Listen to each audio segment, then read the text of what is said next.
Hello, everyone. Welcome to the Bread of Life channel. And we are doing yet another talk on morality. We're going to nail this thing down, right, Lance? He's ready to take on all the moral realists of the world. So if you want to join the discussion and explain to Lance why you're a moral realist and convince him why he's wrong, then please jump on and do that. And if no one else joins, then I'm going to do my best because I am a moral realist. Although Lance and I share something in common in that I think if naturalism is true, Lance is correct. But since I believe in God, I do believe that morality is real. And so maybe we'll talk a bit about that. I don't think you've pushed very hard against my view, Lance. So if you want to beat up on me a little bit, you're welcome to. So we could start by doing that until someone joins. Yep. So I guess part of it would be that I would need to better understand your view. You know, you can't take shots at something if you don't know what the target is. So, and I know we've probably been over this again, but maybe people are watching this for the first time. Can you tell me just sort of the outline? What is your view on the nature of morality, and especially with respect to, like, not just like what things you think are right or wrong, but like why you think that is moral truth in a robust sense? Okay. Well, I think God is love. And so really morality, and then God has created human beings in his image. So we are meant to be beings that are expressing love for God and for other beings. And that really is what is supposed to be at the core of human existence. And just that is what our nature was intended to be. But God didn't force us to be beings that adhered to his nature. And so he made us free moral agents capable of expressing hate if we want to, or greed, or things that are not from love.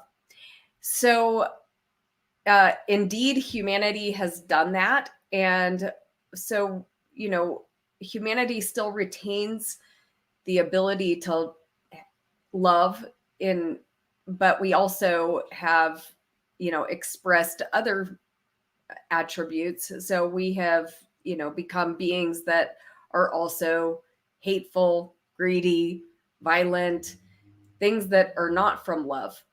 And so I would say morality, that is what's at the core of it, is what is from love. That can be expressed in different ways in different cultures, depending on what the traditions of the culture are. For example, in the culture that I was raised in, it's not moral for parents to arrange a marriage wouldn't have been moral for my parents to arrange a marriage for me. That would be viewed as controlling and forceful, and kind of a domination of who I am as a person. And so that comes from my cultural moorings. But in other cultures in times past, and even somewhat today, parents arranging marriage for their daughter would be considered an act of love, provision, securing the daughter's future. And so to not do so, and to let a daughter just freely date and, potentially have relationships with men that would, harm her or break up with her, then that would be considered bad parenting. That would not be a loving thing to do as a parent. So I think cultures can express love in various ways, and have differences in that. But, at the core of it, it's about expressing care for other human beings. And so that's my view. Did that answer all your questions? Kind of. I think it kind of did. But and this is something I've started to suspect after discussing this with you, and then discussing this issue with philosophers and the kinds of people that like read and enjoy philosophical work, I don't make a strong distinction there because, I don't think you need, a PhD or a fancy diploma on the wall to get into academic philosophy.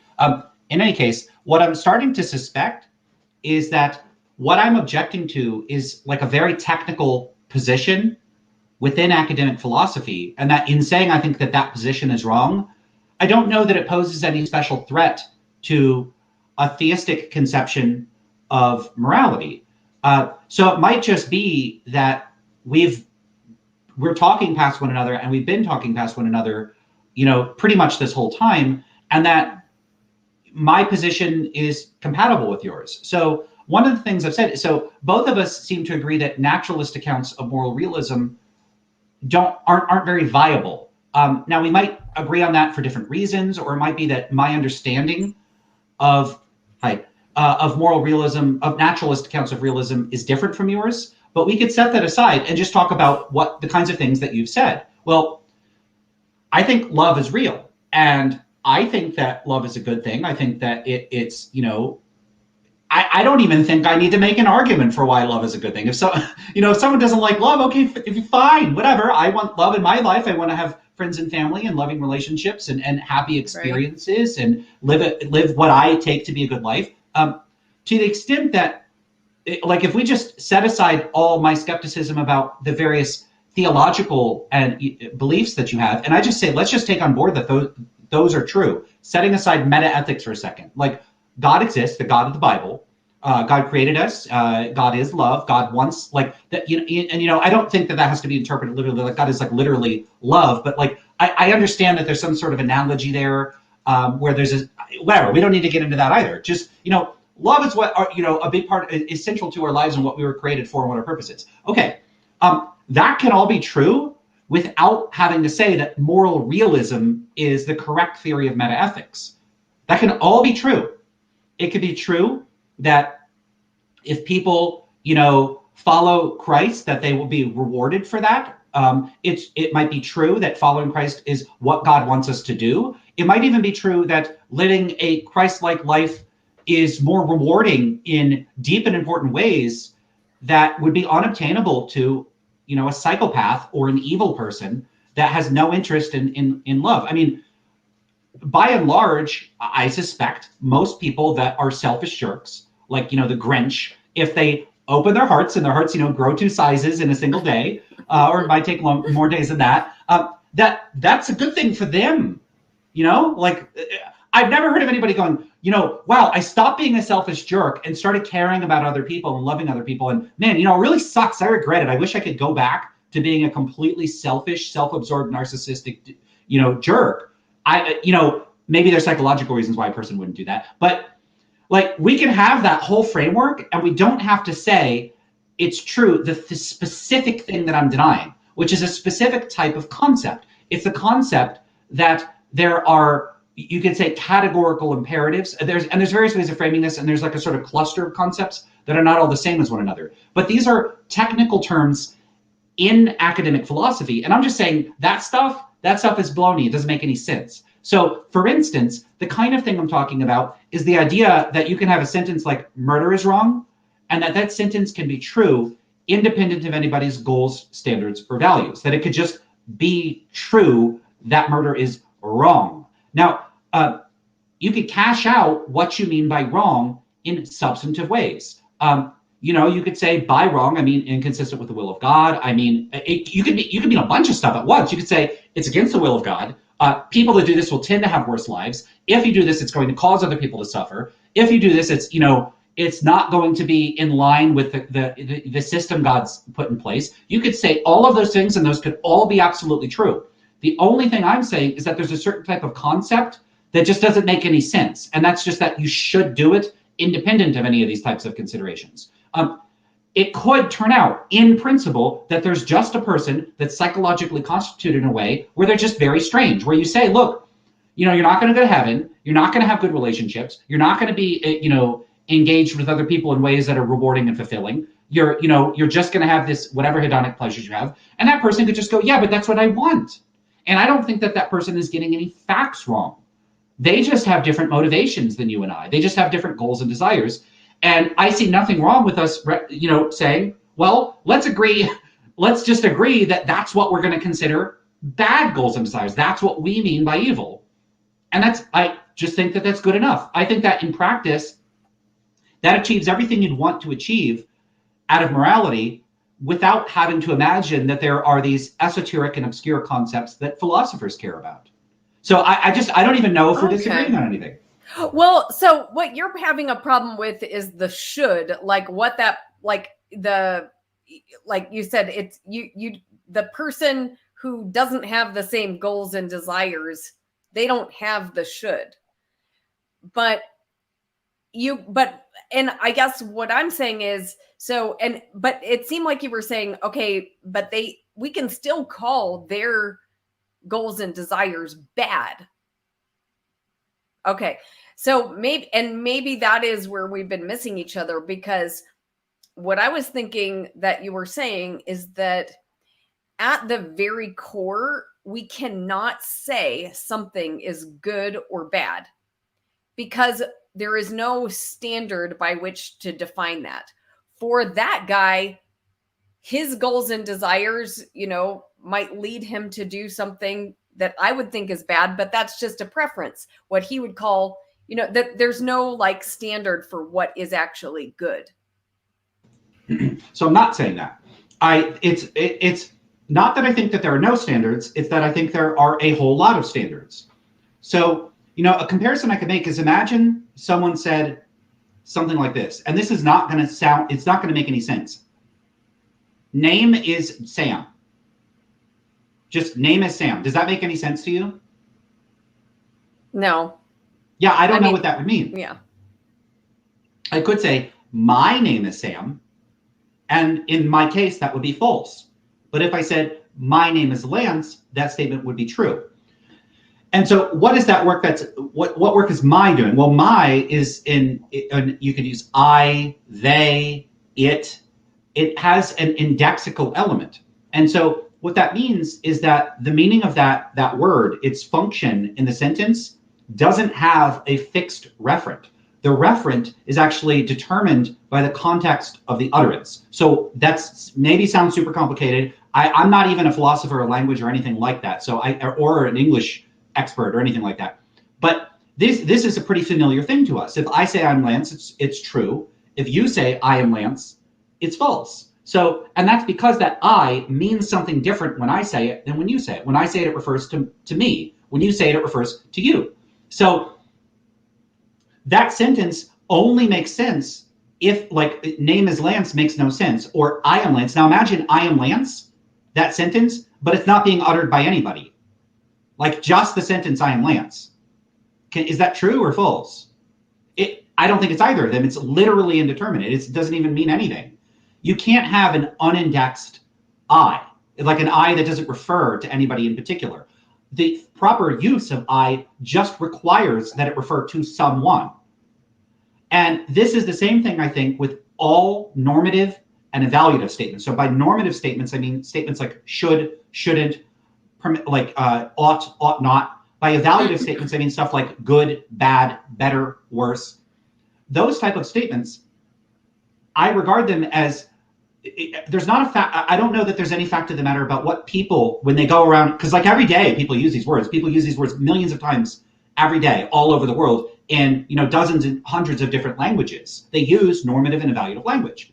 And so we can ask, what do those people mean? Well, I don't care that much what they mean, because they could, first of all, this is what I do research on. What do people mean when they make these statements? Well, they mean a variety of different things. Some of those things might make sense. Some of those things might not make sense. People can say confused things.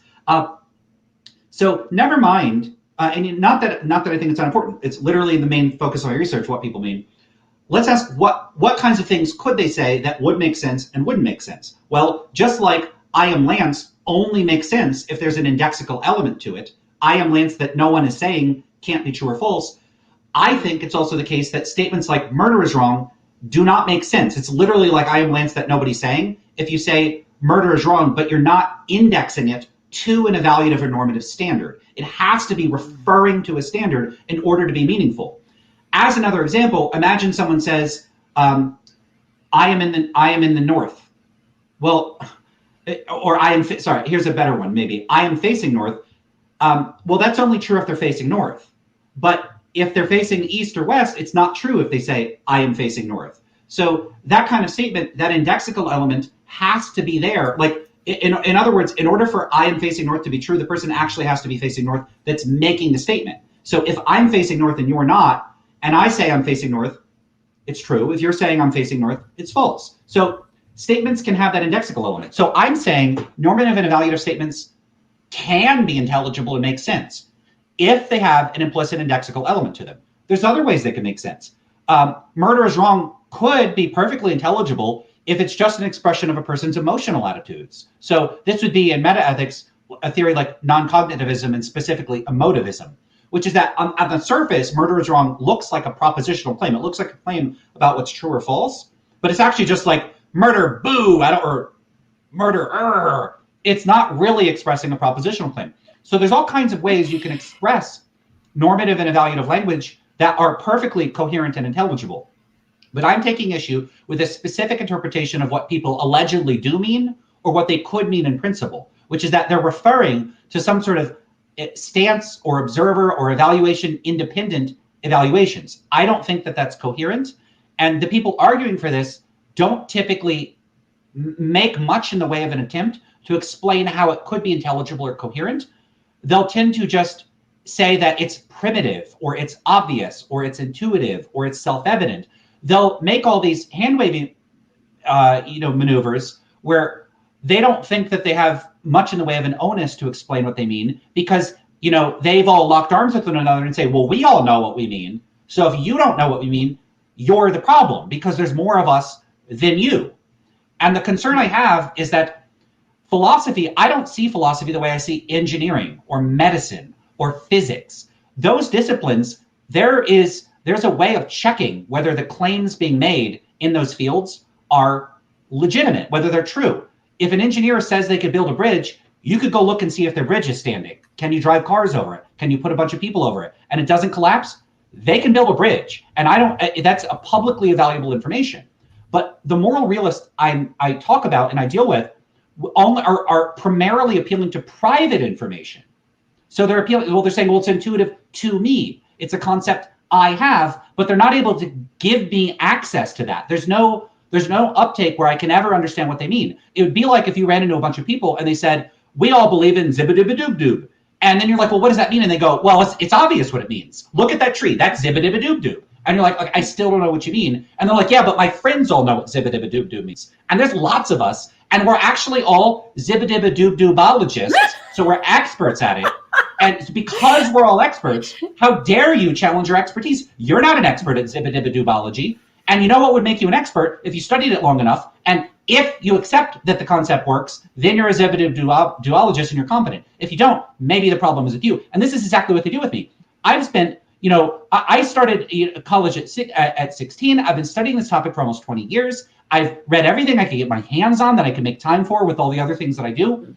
It's not like it's like I've been questing for the zibbidoob whatever I said, for 20 years, and I don't know what they're talking about. So it's not like I'm just this goofy, arrogant person stepping into a domain. Like if I just go into physics and go, well, I don't know what a quark is, so you're all talking nonsense. They could all look at me and go, that's ridiculous. Quarks figure meaningfully into our standard model and our explanations, and they do a really good job.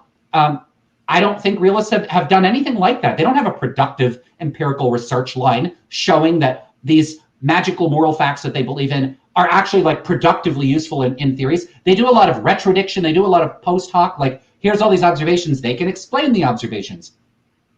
But they're not able to do a good job of like, it's kind of like almost like pseudoscience. It's almost like they're treating their explanations like they're serving in the same explanatory roles as like actual fields of science. And I don't see them doing that. They're not able to build bridges or land probes on Mars or cure diseases with their theories. Their theories aren't doing anything. The theories are totally inert. Sorry, that was like this is just stuff I've wanted to get off my chest for a long time.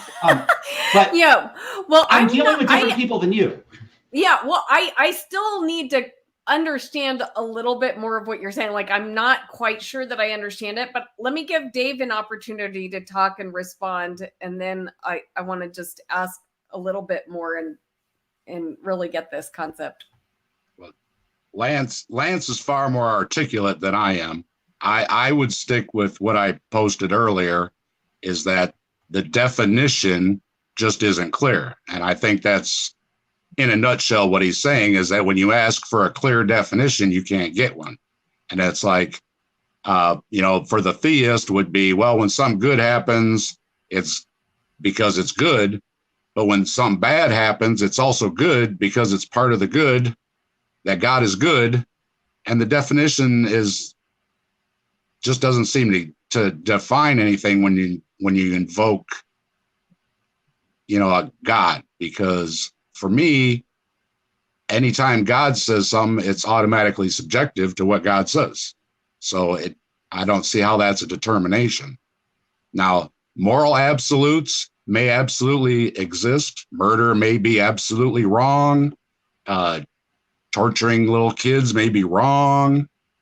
But to get the clear definition, I think, is where the issue comes in, because it's always a gray area and just open to more questions. When I ask why, and you just say because God says so, then I could just say, well, somebody else says so. So that's not really a good, clear definition. So that's my shorthand version of what I think Lance is saying, is that you just don't get a good definition. Well, Lance, how do you respond to that simple statement, murder is wrong? What do you mean? Like, what my reaction to that would be? Like, not your reaction, like not your preference, because I'm sure you wouldn't prefer murder, but like, I'm trying to understand where your problem with the grounding is of morality. Like, because, you said, like, I don't know. I'm just trying to understand, like, okay, let me just say it from my perspective. Okay, God, murder is wrong and God doesn't want us to murder. Is that, and like, because God is the creator of all things, it doesn't matter what someone else's opinion is about what they should do. It doesn't matter what their goals and desires are. They can act on their goals and desires. They're free to act on their goals and desires. But I can say their goals and desires are wrong because they are against God's nature and what God wants. Right. So what I would say to that is, the first thing would be that you could say something is against God's nature and it's not what God wants, without having to then follow that by saying, and therefore you shouldn't do it.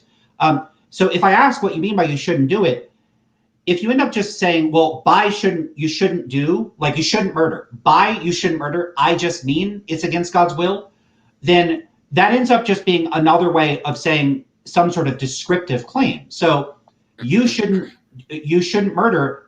If it literally translates, you could actually have X equals Y. You shouldn't murder equals murder is inconsistent with God's will, or murder, God doesn't want you to murder. Well, then you shouldn't murder could, assuming God exists and God doesn't want you to murder, that the statement would be literally true.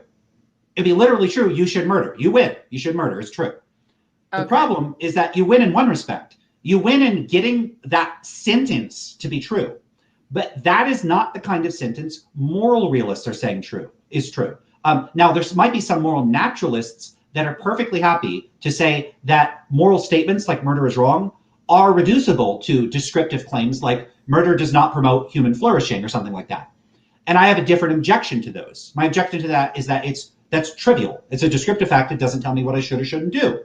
But if you're doing that, then you are actually similar to the moral naturalists, the ones you object to, in a very fundamental, sort of essential way, which is that you would be reducing normative claims to a certain type of descriptive claim. And that descriptive claim is not able to do any of the work that the moral realists I'm arguing against think that moral and normative statements generally can do.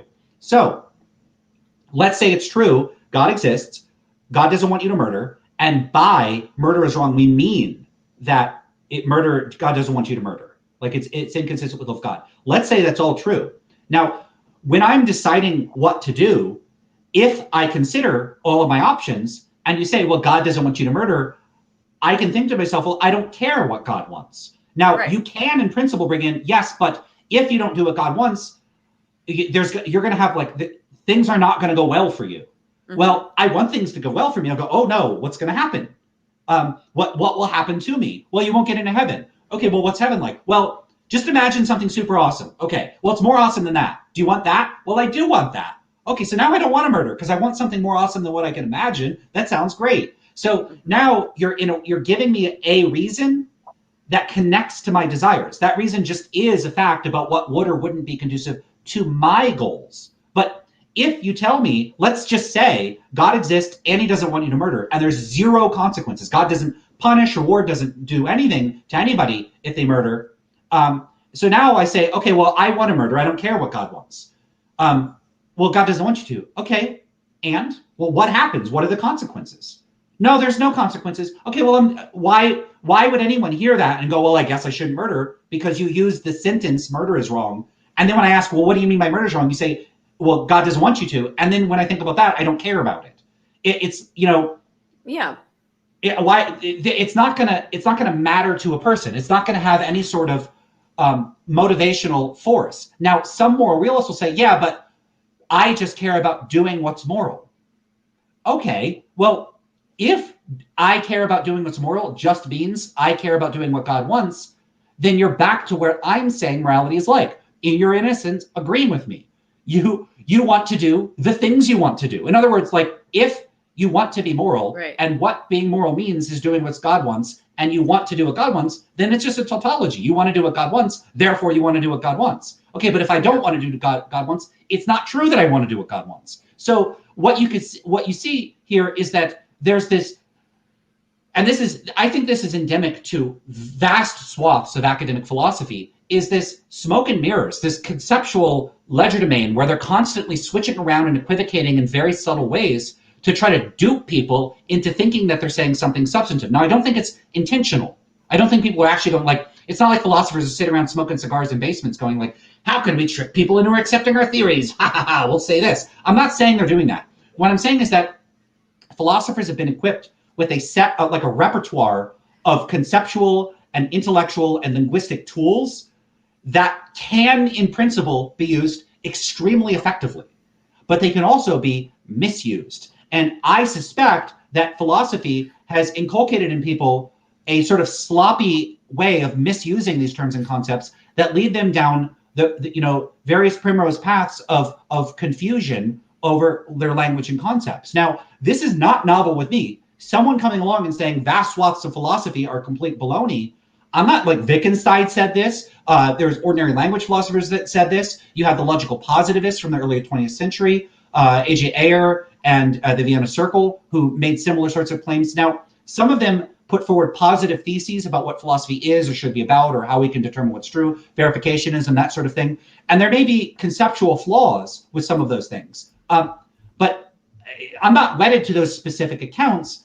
I'm just saying that what philosophers are currently up to, what they're publishing in their papers, a lot of that is probably like word salad. It's just gibberish, and they're confused about what they're talking about. And I'm not sure how much we can take from that comes down to earth and can be grafted onto what you're saying. So, it's like if I was arguing with a bunch of astrologers and you're saying, but stars exist. Yeah, stars exist, but the astrologers are wrong about what the implications of that are.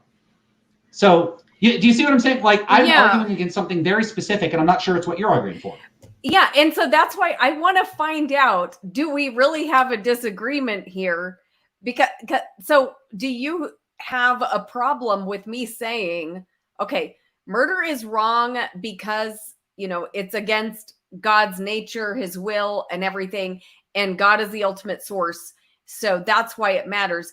But for individual people, I'm not telling them you should do this because they have their own goals and desires in mind. So for me, this isn't about telling other people what they should do, but it's about whatever choice they make, I can say of that choice, that choice is objectively right or objectively wrong.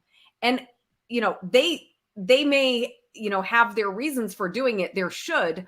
But the reason I can say that is wrong is because it's wrong to God, and his opinion matters more than my preference, your preference, anyone else's preference. So there's potential conceptual slippage in some of that. So when you say the last part of it, when you say, well, God's opinion matters more, that's where I'd want to say, well, matters according to what standard? Because we could always point to like an evil person and they could say, well, it doesn't matter more to me. And I don't see what the problem would be with them saying that. I don't have a problem with them saying that because that's their preference. But whether or not that's actually true, it doesn't matter what the person's preference is. The person can say, well, I don't care what God's opinion is. Okay, that's fine. I have no problem with them not caring what God's opinion is. But whether or not God's opinion matters does not depend on that person's opinion. God's opinion matters. What? What does it depend on? Well, I mean, his opinion matters because nobody can have opinions without God holding all things together. Do you see what I'm saying? We all of our life, everything that we see, touch, feel, taste is all from God. So, I mean, his opinion objectively matters, even if someone doesn't share the opinion that God matters. So just because God's existence is necessary for everyone else to have subjective preferences and to care about things, doesn't mean that means his matter more in a way that where matter means the same thing. All that would mean is it's matters more causally, or it matters more substantively, or it matters more if nothing matters to God, then if we don't matter to God, then he might just let us all die and then we wouldn't exist and nothing would matter to us. But that wouldn't make it the case that things matter more, that he's correct about what matters. I'll try to give an example. Let's say a chef comes out and the chef delivers you a plate of food and it tastes terrible. And you said you ate the food and it tastes bad. I'm assuming you would agree the food is bad. Now, if the chef said, no, you're wrong about that, because I had to be a chef. If I didn't exist and I wasn't in the kitchen with my equipment and my supplies, you wouldn't have had anything to eat. So my opinion about how good the food is matters more than your opinion. Therefore, and I say the food is good, therefore you're wrong. The food is actually good. That would be really weird. Okay, I see your point. I have to think about that. Okay. Let me chew on that for a minute. Okay, but can you kind of respond to I actually came up with a little bit of a thought experiment because I want to understand your perspective, because like I said, I still don't know if I understand your perspective at its core, and I think that's okay because you've spent so many years studying this that maybe I shouldn't expect to understand it in a couple hours of talking. I don't know. But so I came up with this thought experiment, and I wanted to see how you would react to this, and what your response is. So, okay, I think I can say with confidence, your preference, you do not prefer torturing babies, right, Lance? For you, torturing babies is not on the table. You wouldn't do it. And so you don't prefer it. So for you, torturing babies is not good. Okay.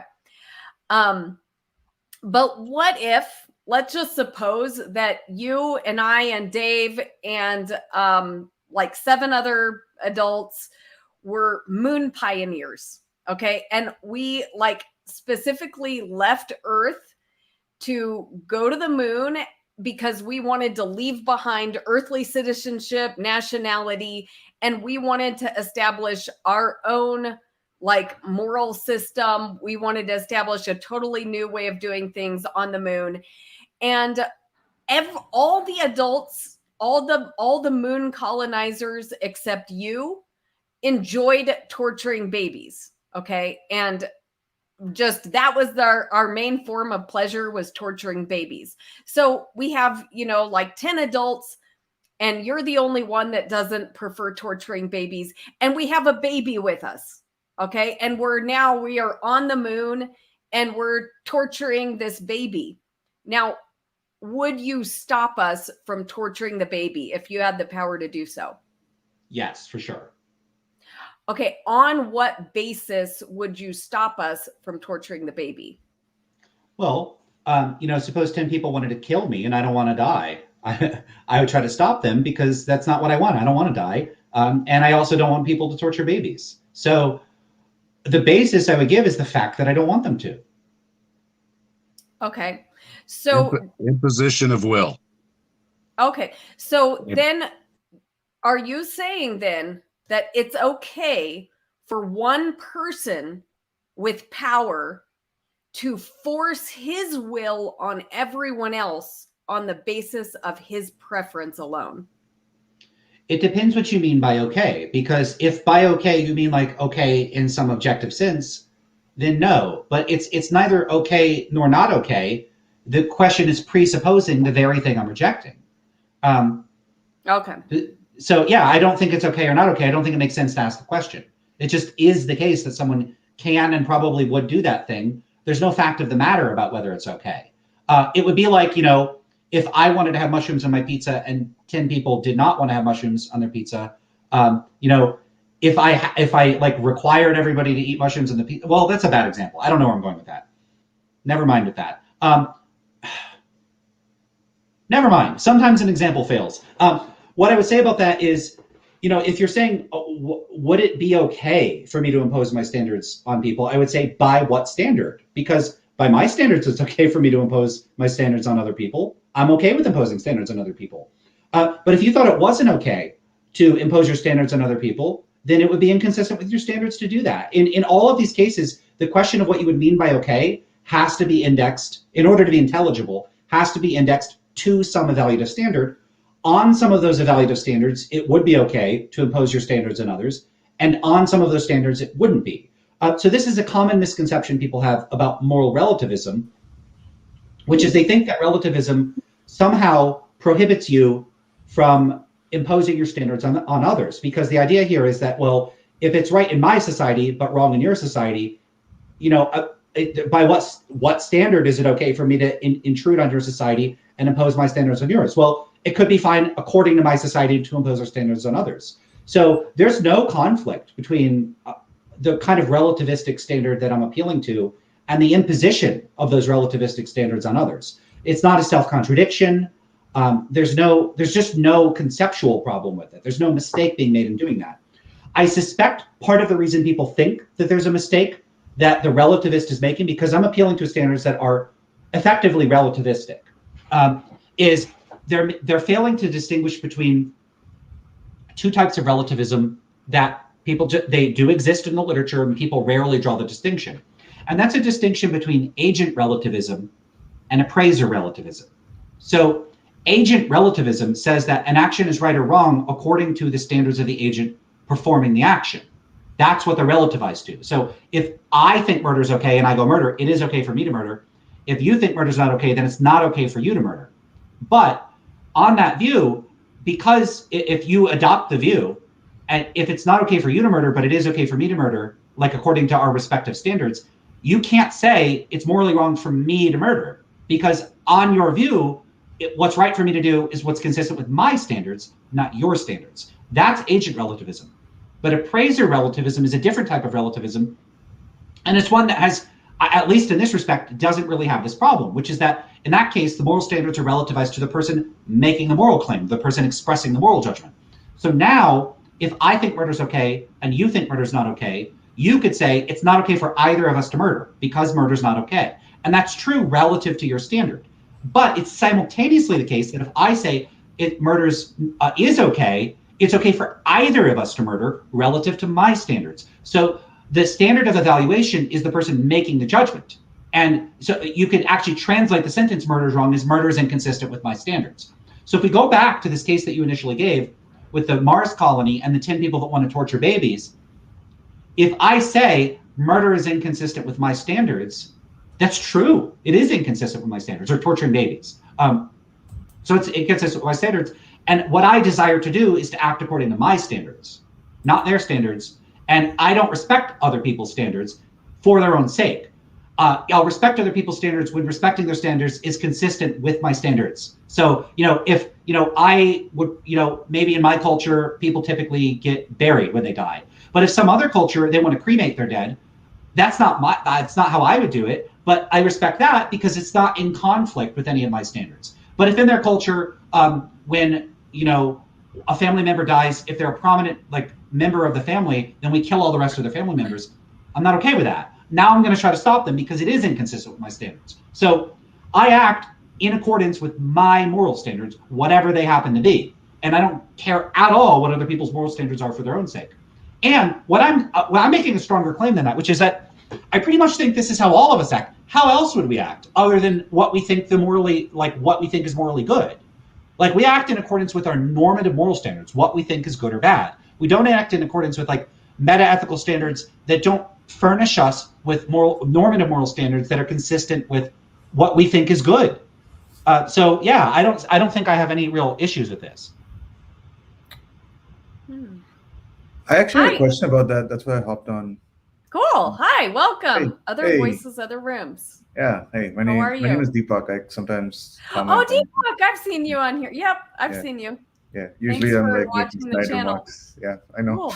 Yeah, but I really enjoy some of the stuff you post. But I mean, I want to ask Lance actually, because I 99% agree with, maybe I even 100% agree with everything he said.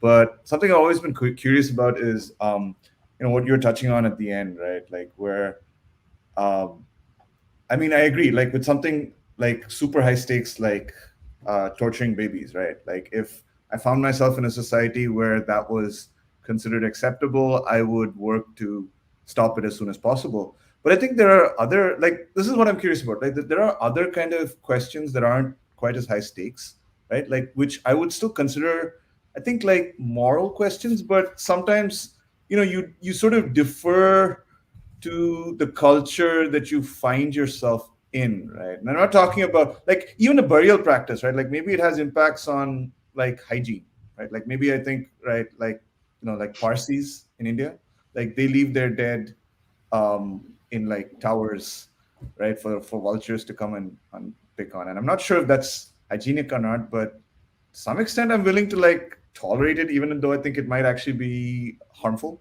to people.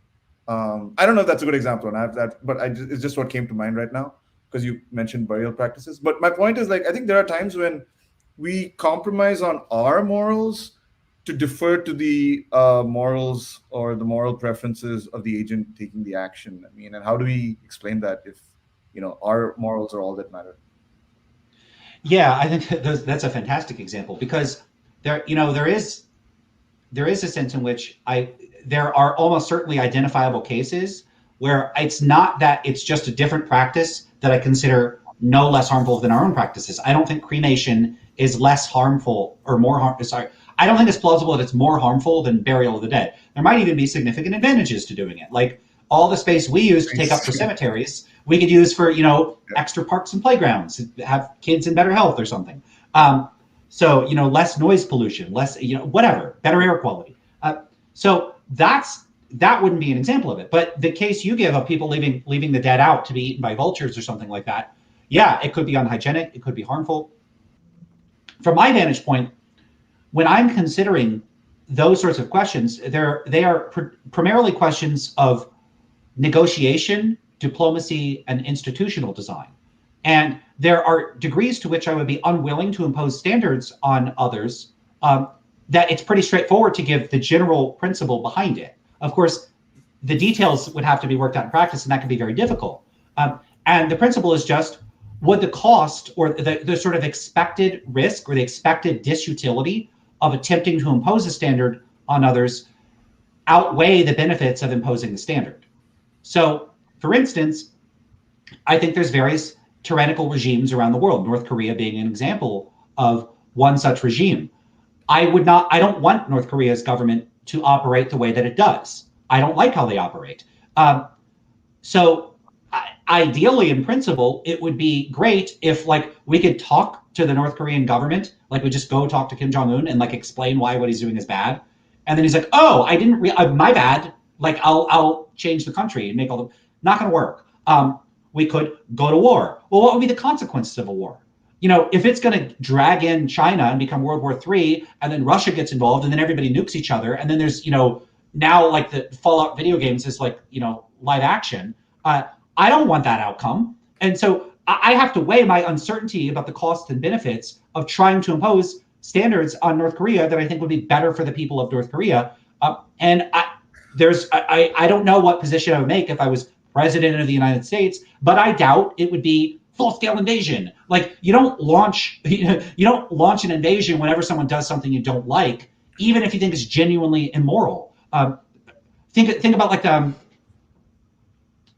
pretty much. I mean, and it's not even just a sorts of like cultural tolerance for policies that are harmful, but like tolerance for policies or behaviors or actions or principles or norms or institutions that I just think are just straight up just awful. And like, you know, if a country wants to execute people because they're gay, I'm not okay with that at all. I would love to stop them from doing that. And you know, I might even be.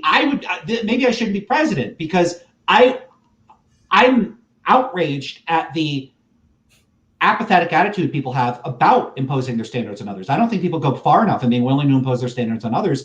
And you have this lackadaisical attitude people have, like, you can't tell other countries what to do. What if they're practicing slavery? It's not okay. What if your neighbor has a slave? You're not going to call the police or try to stop them? So why is it any different at the national level? I think the only extent to which it's different for me, sorry, this is a very long answer, is for practical reasons. You have to weigh costs and benefits.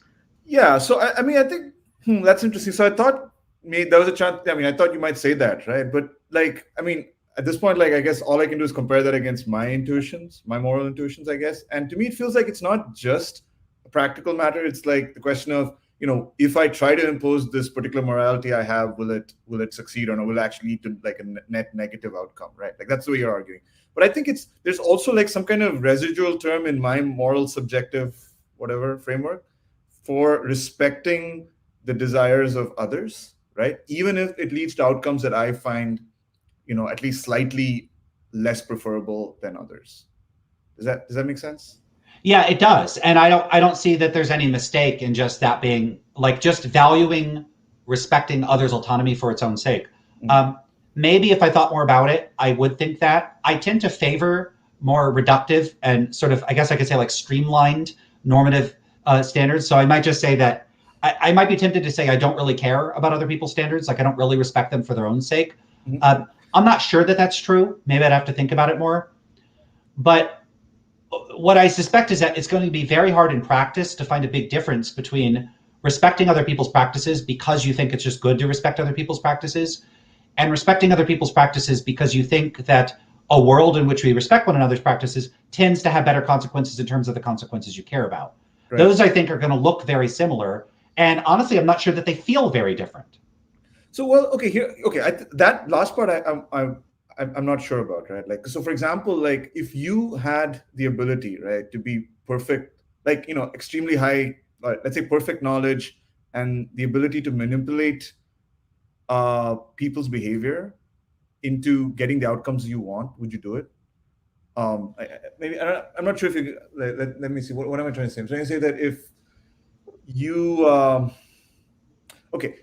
so I think what you're trying to argue is that one of the reasons you respect like the sort of the way we've designed our institutions so that, like, you know, we're democratic and we respect people's choices and so on is because that's the only way things can work, right, at an institutional level.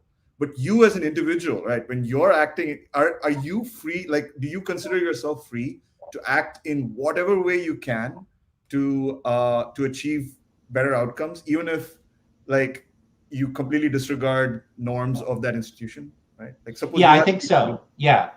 So in other words, if you gave me like omnipotence, I would just redesign humans. I'd probably replace humans with some organism that was way better. Mm. So like, I don't even value humans for their own sake. Why should I care that something is a certain type of you know, primate? I don't care about humans. I would just, you know, so I endorse transhumanism. I endorse, you know, this idea that we could radically alter human physiology using cybernetics and nootropics and other types of technology. If it turned out we could create androids that are less flawed than us, they're more capable of happiness, they have better and more meaningful lives, they don't suffer in the way that we do, they don't have any of the flaws we do, they have rich and fulfilling lives that are more rich and fulfilling lives than human lives, I would just think it'd be fine for humans to go extinct and for that species to continue on. I don't respect cultures or institutions for their own sake. I personally, what I care about is people living happy, rich, fulfilling lives. And I'm okay with whatever delivers that. And I'm okay with imposing on people whatever I think they're doing that's an impediment to that.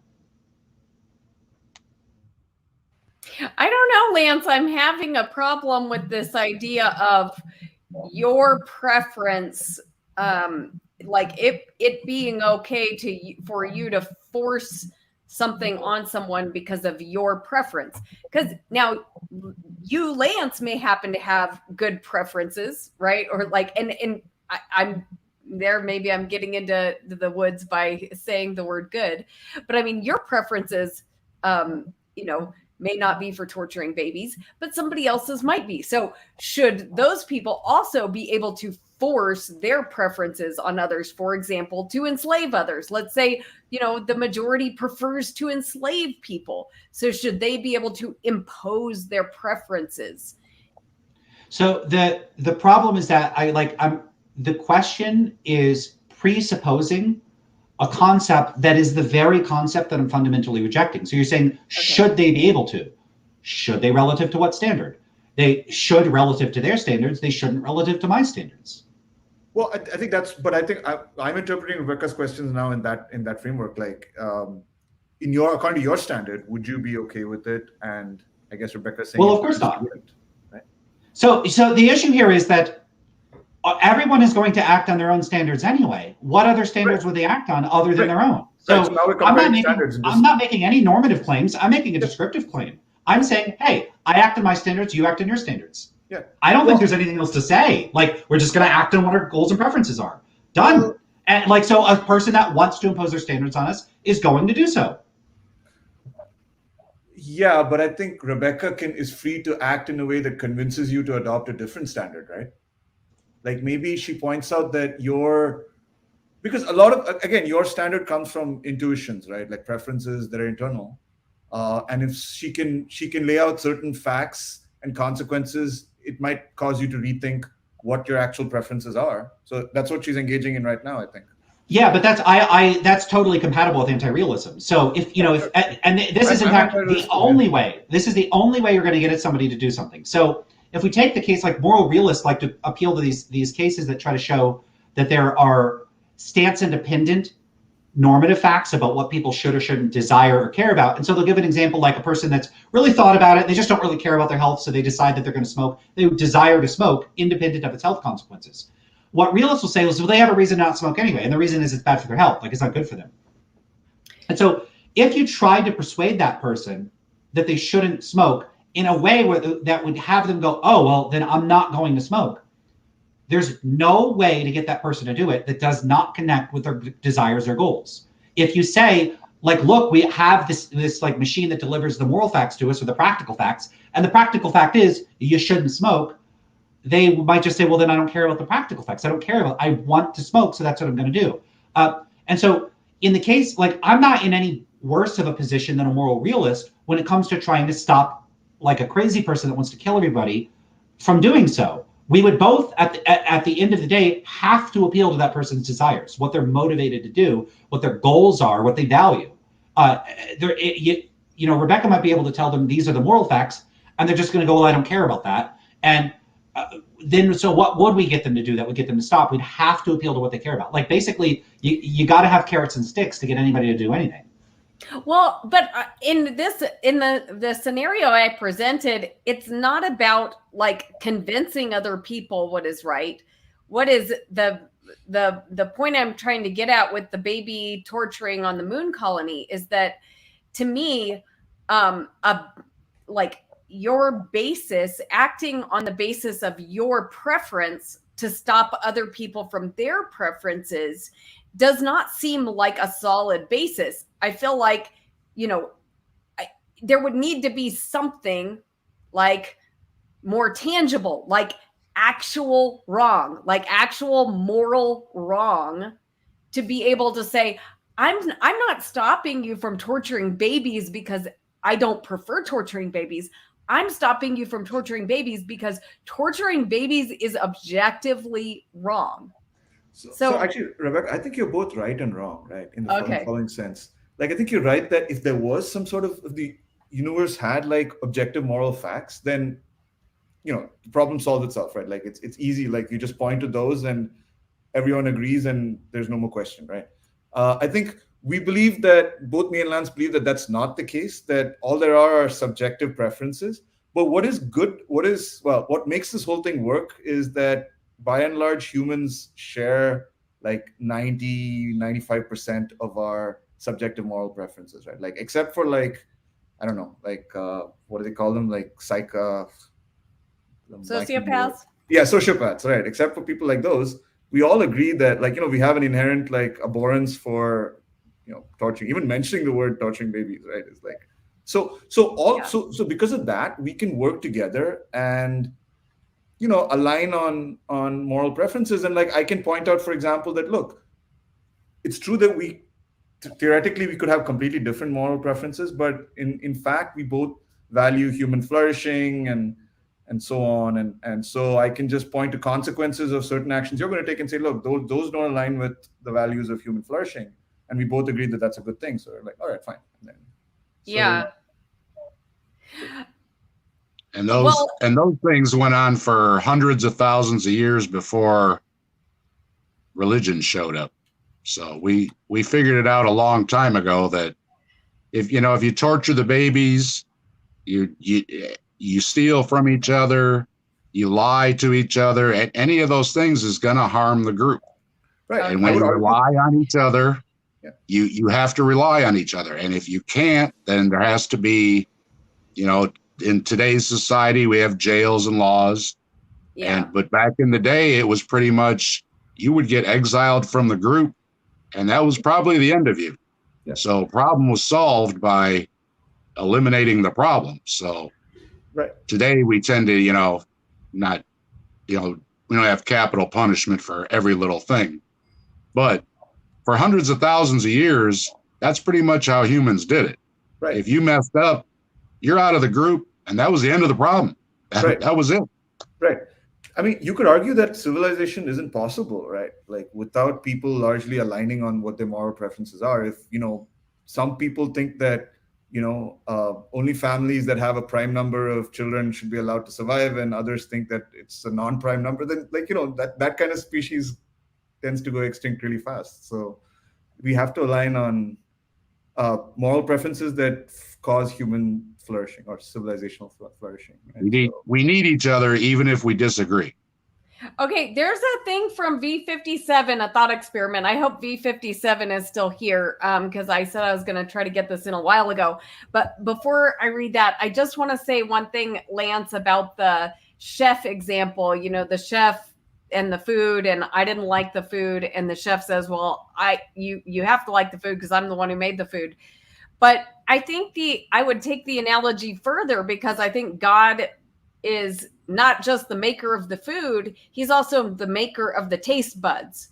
And so, like, I think the analogy kind of falls short in that the chef's role is limited, but God's role is much more foundational in that, he is fully responsible for reality. I don't think that changes the force of the analogy. So imagine the situation. So God makes you breakfast. You eat the breakfast, and you have the experience that the food is terrible. Like, it just tastes gross. In fact, you gag, it tastes bad. And God comes and says, you're actually wrong about that. The food tastes good. Well, I don't think God can do that. Like, what it means for the food to taste bad to you just is that you didn't like the food. And God himself cannot change that. And I don't think that's a limitation on God. I don't think that's a problem for theism, that God can't change that food can taste bad to you. In fact, one could argue one of the wonderful things about God is that he made it possible for things to matter to us individually. He made it possible for you to have a stance not even he can change. Something can taste bad to you, and that's yours. You own that. You own that experience. You own that food tastes bad, and nobody can take that away from you. Nice. But it's also just a conceptual issue, which is that, like, Yeah. if God said, no, actually the food tastes good, like, let's just imagine like a weird God that is doing that. And then you're like, well, I guess he's got to be right. Like, it must be the case. And then God says, anytime you like, I'll give you this breakfast that you actually find repulsive. It's disgusting. And there's all these other good food in your house that you could eat. How often, like, other than like God gets to show up and you get to hang out with God, imagine it's just like you get the option of eating the food God made, which you consider disgusting and bad, but which God has assured you it's actually good. Or the food you personally enjoy, but that God says, actually, that stuff, that's bad. Which food would you actually eat? I think you would eat the food you consider good, not the food God considers good. Yes. Okay, but do you think it can extend to morality? Because, I mean, we're talking about food preferences, but like, if I'm like, let's say God's saying to me, murder is not good. It may feel good. You may enjoy murdering people, but actually murder is not good. Yeah, I think there's literally no fundamental conceptual difference between the two. None whatsoever. Okay, here's this thought experiment from V57. Bob lives in country A with his sister Alice. Bob is homosexual. Bob moves to country B to live with his brother Alan. Country B has a law to state all homosexuals be killed, so Bob is killed. Alan claims it was moral to kill him, and Alice claims it was immoral to kill him.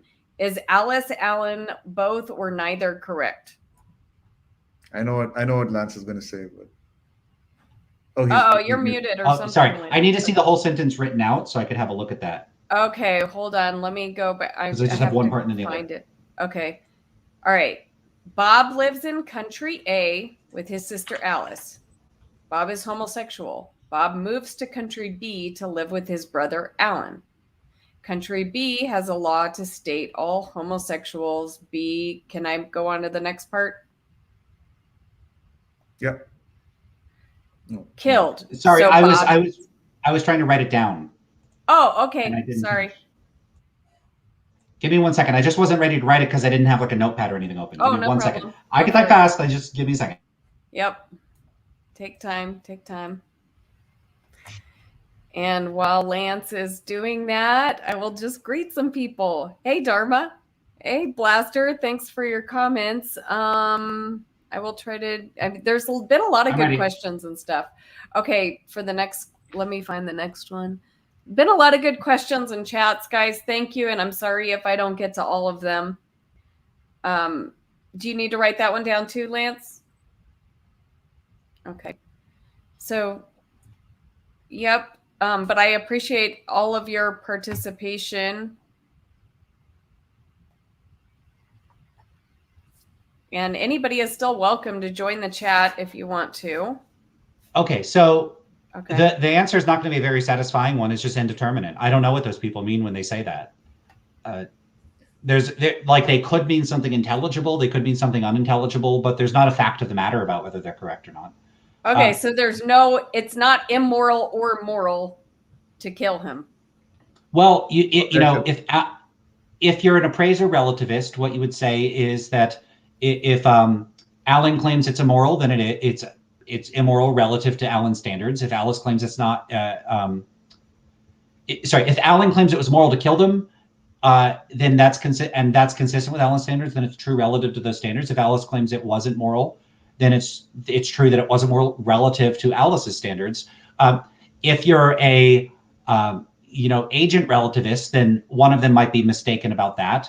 And if you're a realist, you might think somebody's mistaken about that. There's no fact of the matter about whether it's like good or bad in a objective way.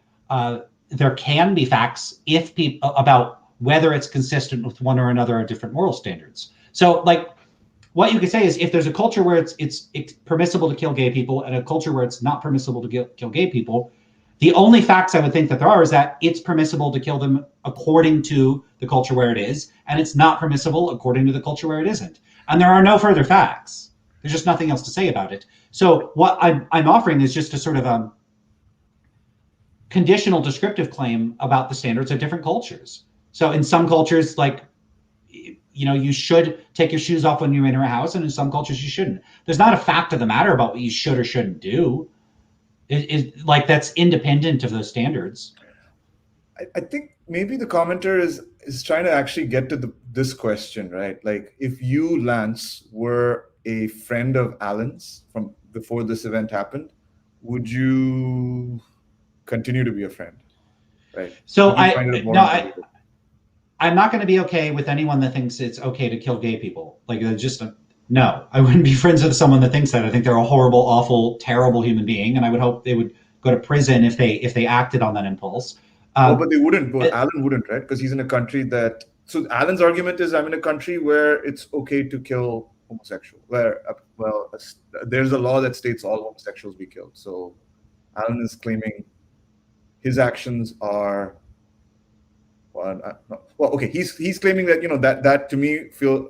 Okay, I don't know what Alan might claim here, but like, would you find his actions acceptable? Would you continue to associate it? No, of course not. Of course I wouldn't find their actions acceptable. I don't care what their local law is. Like, if we went back to 1850 and people were like, it's okay to own slaves, it's a law, so screw the law, change the law then. I don't care about people's laws. I care about my standards, and I don't like slavery. So if I could stop it, I'll stop it. I don't. So, I already drew attention to the distinction here between agent and appraiser relativism. And what I care about are my standards. I'm not going around being an agent relativist saying it's okay for people to do whatever it is they think it's okay for them to do. I am not saying that at all. I'm saying there's no fact of the matter about what's objectively right or wrong, and that descriptively it just is the case that people go around acting in accordance with their standards, and that I'm acting in accordance with my standards. And there's no conceptual problems with that. I'm not making any errors any more than anyone else is. You could be wrong according to your own standards, but you can't be, and you could be wrong according to other people's standards. But what I'm objecting to is the notion that there's like some fact of the matter that doesn't reference any of these standards, or it's like the ultimate standard. I don't think there is one. And if there is, I don't think anyone's made any good arguments that there is. I don't even know what that would mean. Yeah. Right. So I think, like, going back to something I was saying earlier, right? Like, I think this example is again like in the torturing babies category. Like, it's so extreme that I mean, I agree, right? Like, my subjective moral preferences for outcomes outweigh any respect I might have for freedom of choice.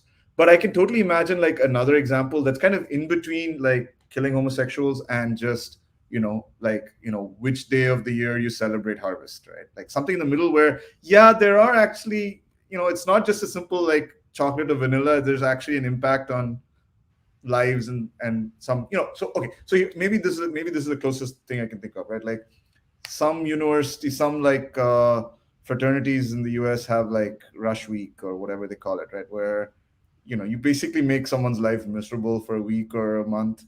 And it's not the greatest moral injustice in the world. At the same time, why?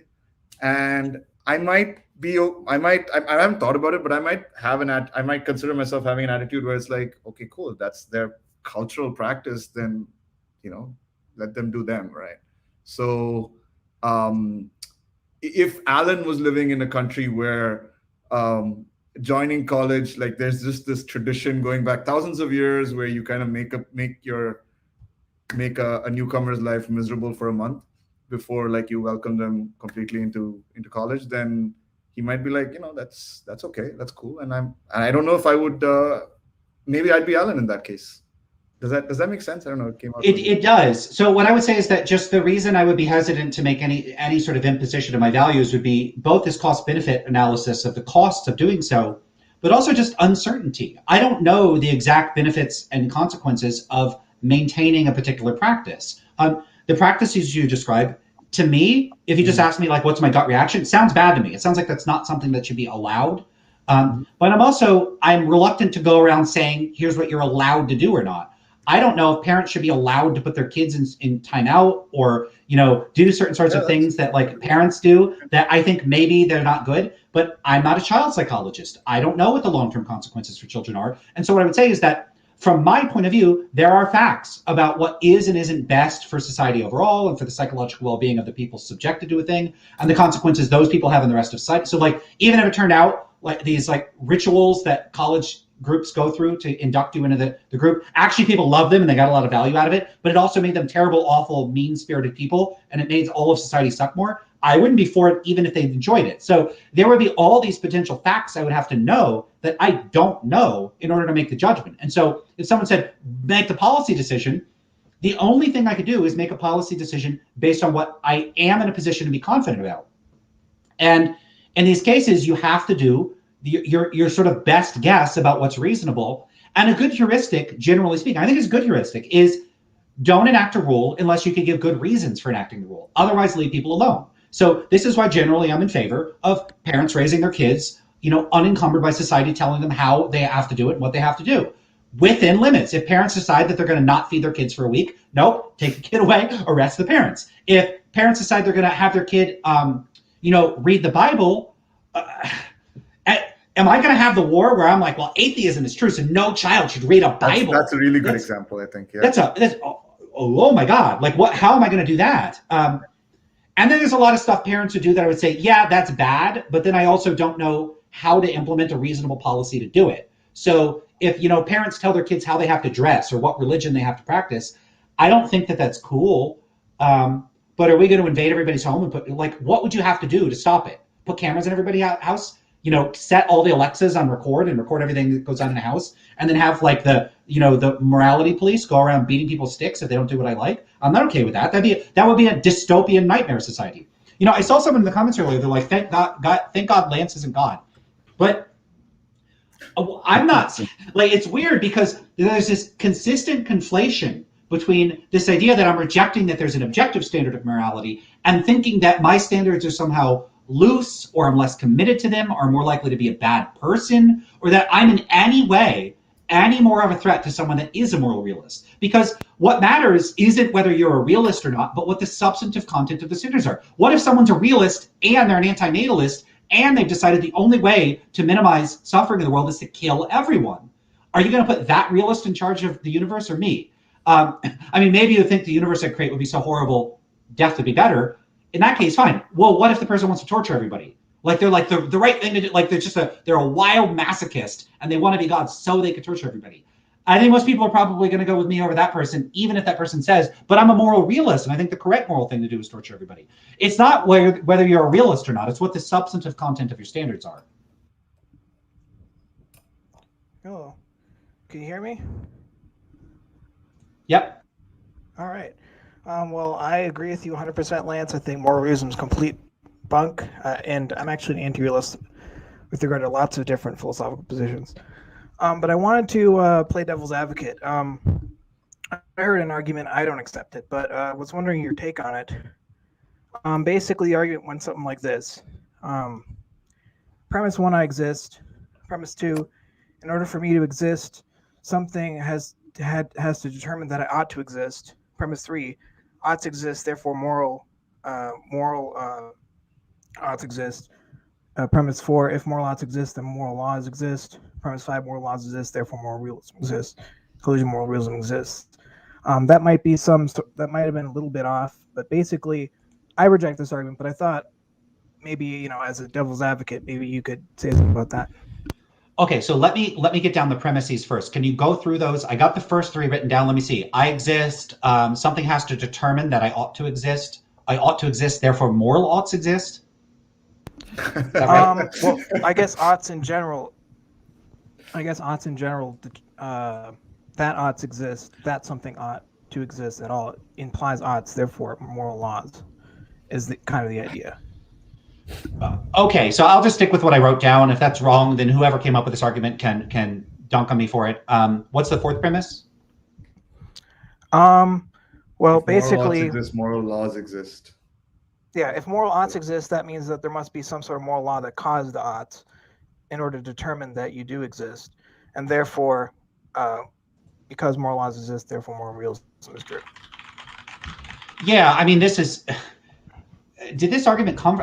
Okay, I'll just say my initial reaction to this. This is one of the most convoluted, underspecified, and terrible arguments I've ever heard. I don't know who came up with this, but it just seems deeply confused and weird in ways that it would take an eternity to unpack. I mean, it's just say something has to determine that I ought to exist. No, it doesn't. What does that even mean? Yeah, Maybe that's so I don't know exactly what that means. maybe that's it's a version exactly of the my PSR. objection. Lance. My objection was the second premise is nonsense. That was my objection.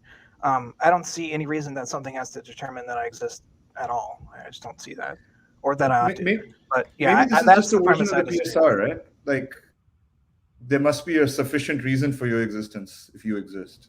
That's the that's. Well, it might be a causal reason, but that like so if I exist, it doesn't mean that I ought to exist. It just means that I do exist. Like it doesn't follow that if something exists, it ought to exist. What does that even mean? Yeah, I don't think I'm not sure what they mean by ought. Like they would have to unpack the meaning of a lot of the terms used within these premises for me to make sense of it. So the first premise, I don't have a problem with that. Like I could nitpick and get super pedantic and weird about it. Like, oh, what about the cogito? Like maybe it doesn't mean what people. I don't care. Yeah. Except premise one. Premise two sounds weird. I'd want to hear someone explain the premises to me in a way that I can make sense of them. The second one sounds obviously false or just like totally nonsensical. The third one is also a problem. So if value exists, it doesn't mean that moral value exists. One would have to get clear on what they mean by moral values and how they're distinct from other types of values. I think that's actually a serious shortcoming in most like moral realist accounts, is that I don't really know what they mean by morality, much less what they mean by stance-dependent normative facts. So premise 3 is going to be a problem. Premise 4 is probably also a problem. I don't know what it means to say oughts exist. That just sounds sort of metaphysically strange. They exist? What does that mean? Like, because you could say things exist, like jumping exists, but like jumping is reducible to some sort of physical description of non-jumping stuff in the world doing a particular thing. It's just sort of pattern of physical activity instantiated by something that is not reducible to jumping. Fine. So like jumping exists. So yeah, I mean, if you're a Platonist or an idealist, you could ask questions like this, right? Does two right, exist? But then does ought exist? Well, I'm okay. So I'm an idealist, right, and I don't ask questions like that because I don't see any reason. You see, to believe that there's that reality is dependent on mind tells you nothing about morality anyway. I mean, I don't see how you can jump from one to the other. I don't see how that. I mean, I'm an idealist. I don't buy that stuff. So yeah, I'm not making any grand metaphysical claims. I'm being sort of metaphysically neutral here. What I'm saying is if someone says if moral oughts exist, I don't know what they mean by that. They might mean some sort of Platonic stuff that it may or may not take issue with. Maybe they could persuade me of Platonism, but it seems like there's sort of, if not unstated premises in the argument, then a lack of clarity in what the argument's claiming. So what I would say is that this is the kind of thing, if someone presented it to me, I would need to sit down and work out with them like a clarification and an unpacking of the premises. So, arguments like this like PPC format, they are useful for organizing our thoughts, but they often compress, like a zip file or something. They compress so much data out of what's behind what the person's saying that it can give the misleading picture that an argument is bad even when it's good, or that an argument is good even when it's bad. And so there's a sort of informational asymmetry that's available to the analysis of some PPC construction like this. By that, sorry, I mean like premise, conclusion, like a standard sort of argument that philosophers like to formalize their arguments, where they give you some set of premises that lead to a conclusion, and that's the thing they're trying to argue for. So there's things that serve as like the content of the argument, and then things that serve as what the argument's supposed to lead you to. I'm just talking about that kind of construction when it's formalized. And what I'm saying is that looking at something like this, I think a lot of people want to hinge everything on like whether the premise is true or the premise is wrong. And what we really need to do is first get clear on what the premise is actually saying. And I'm not clear on what these things are saying. Yeah. Well, for me, like the only moral realism makes any sense at all, and I think it's completely nonsense, is a type of moral determinism. In other words, there's something that determines moral facts, right? And if that was true, which I think it's obviously not true, then I think that there just wouldn't be murder if murder was wrong, right? It just wouldn't happen. Or if murder was right, then murder would happen. And I guess the second is possible. In which case moral facts is that moral, or is that murder would be wrong. But and that's not what people want to believe. But yeah, I mean, I reject all this stuff because I'm an empiricist. I mean, to me, you have to have empirical reasons to believe things. And so I don't even care if it's a a formal argument, I would still have to question whether or not there's any correspondence to reality with a formal deductive argument anyway. Well, didn't you hear empiricism has been refuted? It's wrong. Yeah, well, logical positive has been refuted, and Hume, of course. Well, no, you can just, Mike Humer has a blog post on it from like a couple weeks ago, and he just shows empiricism's wrong. So blog post refuted, you're done. Yeah, well, I'm being sarcastic if it's not obvious. I think people are surveys people who believe in rationalism still. I don't know why, but they're still around. I also mean no disrespect to humor. I think it's totally fine for people in their blogs to take very aggressive stances towards things. I also think it's fun just to position and frame the debate, even if I very strongly disagree with him. Yeah, I don't have any problem with that. I'm pretty sympathetic to empiricist approaches, and I even have, there's a little spot in my heart for the logical positivists. I think that they were, there's ways of structuring what they were trying to say that can make it look very silly, but I think that there's something, if not exactly on track, then on point with being concerned, if not for the reasons they thought, that much of what's being discussed in philosophy, both then and now, is a bunch of word salad, just gibberish. And I think that there's been insensitive attention to this possibility in recent years. I think philosophers don't want to entertain the kinds of philosophical positions that are absolutely catastrophic and destructive to not just the substantive philosophical conclusions they have, but the methods they're using to arrive at those conclusions. So it's one thing if I buy into astrology and I say, hey, you're wrong about how Geminis are. Geminis aren't like that. Geminis are totally different. It's another if I say, hey, you know that astrology stuff you're doing is all complete garbage, and that's my position as an astrologer. And I get this reaction a bit when I make these philosophical arguments, where I will just say I'm a quietist. I don't think there is an account here to give. I get the most pushback on this on consciousness, because I'll say, I think that the qualia talk that philosophers of mind are engaged in is just nonsense. It's just one word means another thing, which means another thing, which goes through this just daisy chain of mutually interdefining terms that are just strike me as meaningless and vacuous and are never going to get us anywhere. And I think that, again, I'm starting to suspect, because the more times I dip into different philosophical issues, realism is just the tip of a much deeper iceberg of fundamental problems in the way that people talk about issues. People conflate terms for concepts and concepts for terms, and they reify terms. And by reify I mean they like sort of concretize or make real the terminology. You're kind of glitching. Lance was deconcretized. Lance, you're frozen. Ah! We can't do this conversation without Lance. Yeah. Well, I basically agree with him. I mean, I don't really agree with his view on qualia, but basically I agree that with what he's saying, a lot of it is gibberish in philosophy. So where did you get this argument from? Where did you find it? Maybe.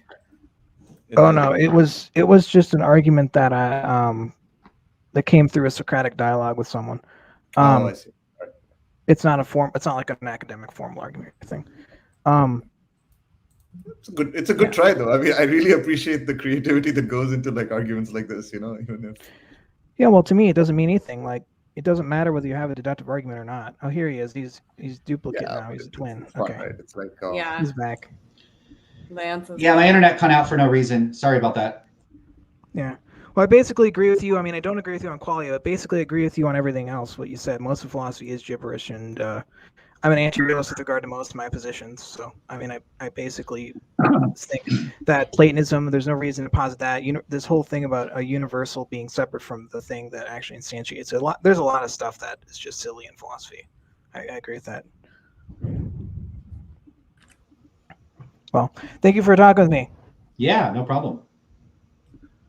Yeah, nice to. Oh, did he leave? Why did he leave so quick? Oh, bummer. Okay. I had one question. Okay, I have so- another question. Unless you have something else you wanted to move to. Rebecca. No, go ahead. This is like an interesting moral conundrum. I'm wondering what Lance would think about this, right? So I know someone who, so he believes that eating animals is immoral, right? He's been convinced of this, but he's eaten meat all his life and he really likes it and he can't see how he can bring himself to stop. So what he's decided to do is he he reasons about it this way, right? Like suppose I stop eating meat, and I decided, not only do I stop eating meat, I will also like donate X amount of money to vegan charities, right, to promote not meat eating. So now what I'm going to do is I'm going to still keep eating meat, but now I'm going to donate like Y dollars instead of X dollars, right? And I'll choose Y in a way that, at least one other, I can be confident that at least one other person will stop eating the amount of meat that I would have eaten. So, yeah. I mean, what do you think of it? This is in your subjective moral framework or whatever. Like, that seems fine to me. I don't see a problem with someone doing that. I don't know that there's anything particularly interesting to say about that. Really, I think some people might find it, there to be something unsavory about that, but I think they would have difficulty articulating what it is in a very compelling way. Exactly. I think that's why I think it is interesting. Some people, and me included, find it weird, at least, maybe unsavory, inconsistent. Some like, I don't know. Like, I think most normal people, most lay people's intuitions would conflict with doing something like that. Like, I think that they would too. Yeah. I know this is something that comes out of the affected altruist community a bit. I don't know if it's like an official policy. I don't even know if they have official policies. Yeah. But part of it makes it seem unsavory is that it seems overly calculating, and I think people don't like taking a calculating approach to charity. I should say a more calculating approach towards morality in general. There's also something unsavory about similar cases, like if Catholics are giving indulgences, like, hey, God will forgive you for your sins, and then someone's like, great, so now I could go out and sin so that I could be forgiven for it. Yeah. That's like, it's kind of like missing the point of what morality is about. You're not supposed to sin. Right. It's not like a exchange, right, where it's like, how much sin can I get away with, and then you're just going to hit the tip top of whatever that amount is. Right. That's not a person that's motivated by morality. That's a person that feels constrained by morality for maybe questionable non-moral reasons. So I do see the value in people being wary of someone doing that. But I see it as likely stemming from more fundamental characteristics of people's characterological judgments. What I mean by that is that the way most of us operate is that we live in, oh my God, I was about to just say the Joker thing. We live in a society. But it's true, we live in a society. So that feels weird to say.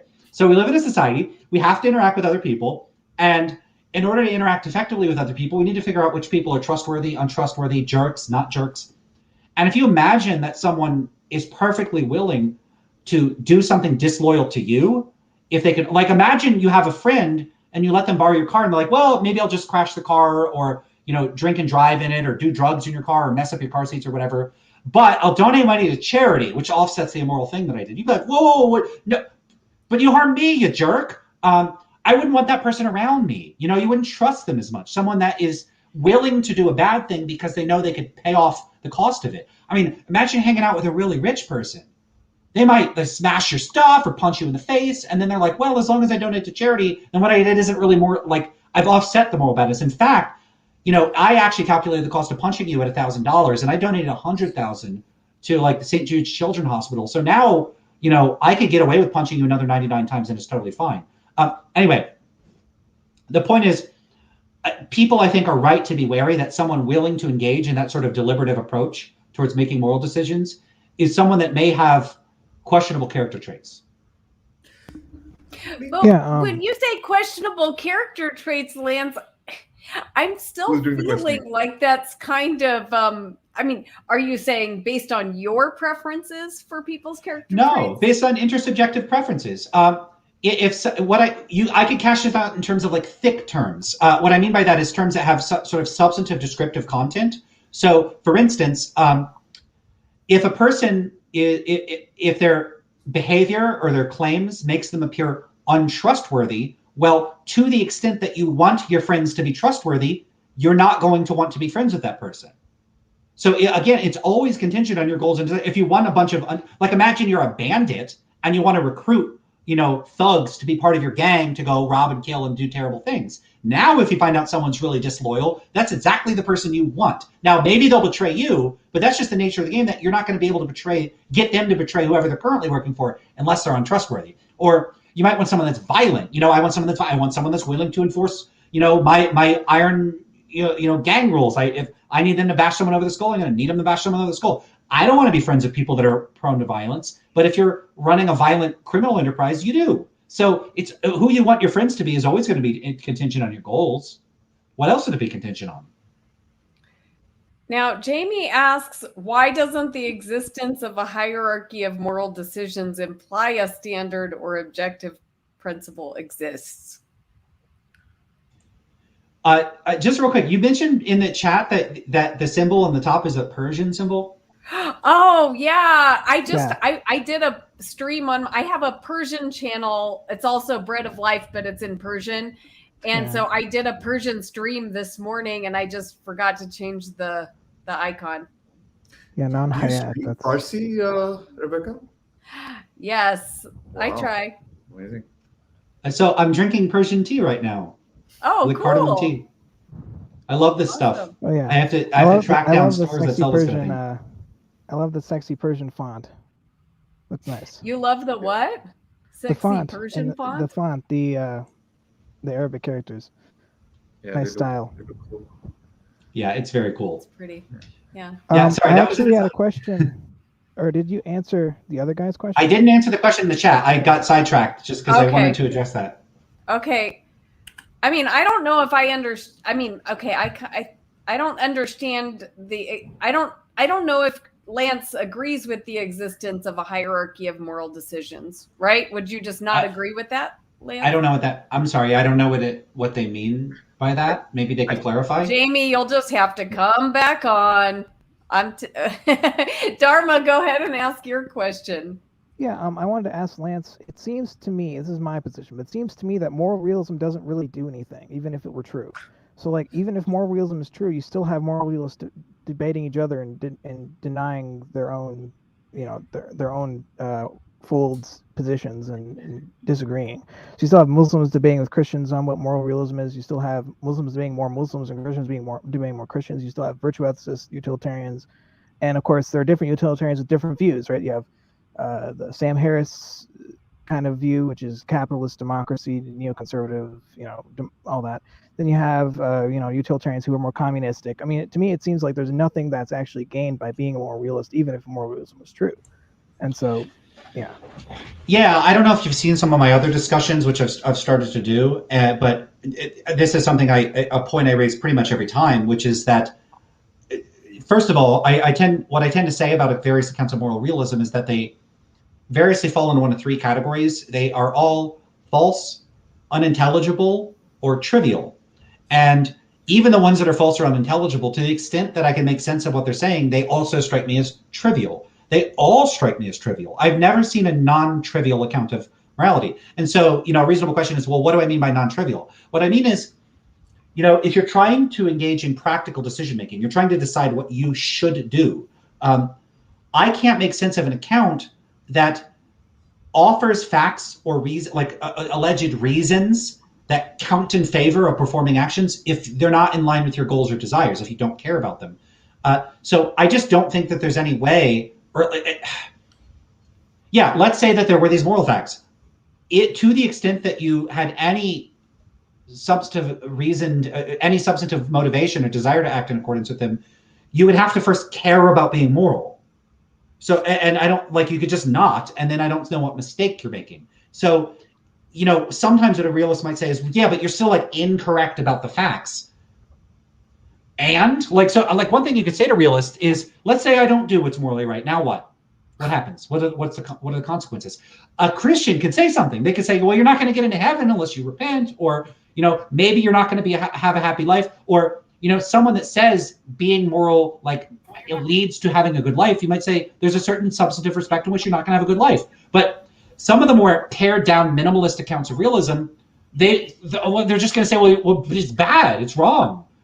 Okay, but I don't care about that type of badness and wrongness. Any alien can show up and say, we have things are Zorpian good and Zorpian bad, and what you're doing is Zorpian bad, and it would be Zorpian good for you to spend all day screaming at tables or punching yourself in the face. Okay, well, I don't care if that's Zorpian good to punch myself in the face. I don't want to, and I'm not going to. So yeah, I don't think moral realists can give a good account of why we should care at all about the moral facts that they're talking about. It's a bunch of empty words that at the end of the day do not give any practical guidance. And they can try to get around that. And, people like Parfit do. They try to have these robust and substantive accounts of practical reasoning or rationality, where they want to say it's irrational not to be moral. I don't know what, like, their concept of rationality seems to be just circular, or to just bake in the very types of presuppositions I'm denying. So imagine that, imagine your desires and your beliefs and everything you believe is intact. But someone says to you, hey, look, there's two different jobs and they're identical. But if you do one of the jobs, you're going to be miserable, and one of the jobs, you're going to be happy. The rational thing for you to do is to take the job that you'll be miserable. You will not enjoy the job. You will desire not to do the job. That's rational for you to do. All else being equal. Imagine it's otherwise the same job. If someone confronted you with that, I think most of us would just go, so much for rationality. Like, I don't care about being rational. I'm going to be irrational. So like, whatever concept of rationality they have, if it doesn't connect with my goals and desires, first of all, I'm not going to care to interact with it or engage in it or follow it. Second, I'm not going to. I'm just not going to do that. And so what I'll point out to realists is, if you could somehow demonstrate that the only way to be rational was to be moral, then I reject both morality and rationality. Now I'm pro irrationality. Or I would just say, look, I actually care about this alternative type of decision making, not rationality, but smashionality. And I prefer to just be smassional. And then if you say, well, what's smashionality? Well, it's whatever set of reasoning practices allow me to make decisions that are most consistent with promoting my goals and desires. I don't want to punch myself in the face all day. I don't want to take jobs that make me miserable. And I want to employ the set of reasoning processes that lead me to do the things I do want to do. So if rationality doesn't do that, goodbye rationality. I'm going to do smashionality, which does help me do that. And I don't think they have a good answer to that. I can say, well, you can't want to be smassional. Yeah, I can and I do. I do want to be smassional. So like, too bad for you. I vote for smashionality. I think that's a very good vote. Vote for smashionality. I'm so glad we have some people in the ring with Lance, although Dharma is kind of, you said you're an anti-realist, but Sam and Jamie just got on. I think Jamie wants to kind of challenge some of what Lance is talking about. Sam, do you want to say hi and tell us about yourself? And then we'll give both you and Jamie a chance to talk. Hi. Yeah. So I'm not really sure what to say exactly, but I've started watching videos with Lance in, and I think he gives some very good arguments against moral realism.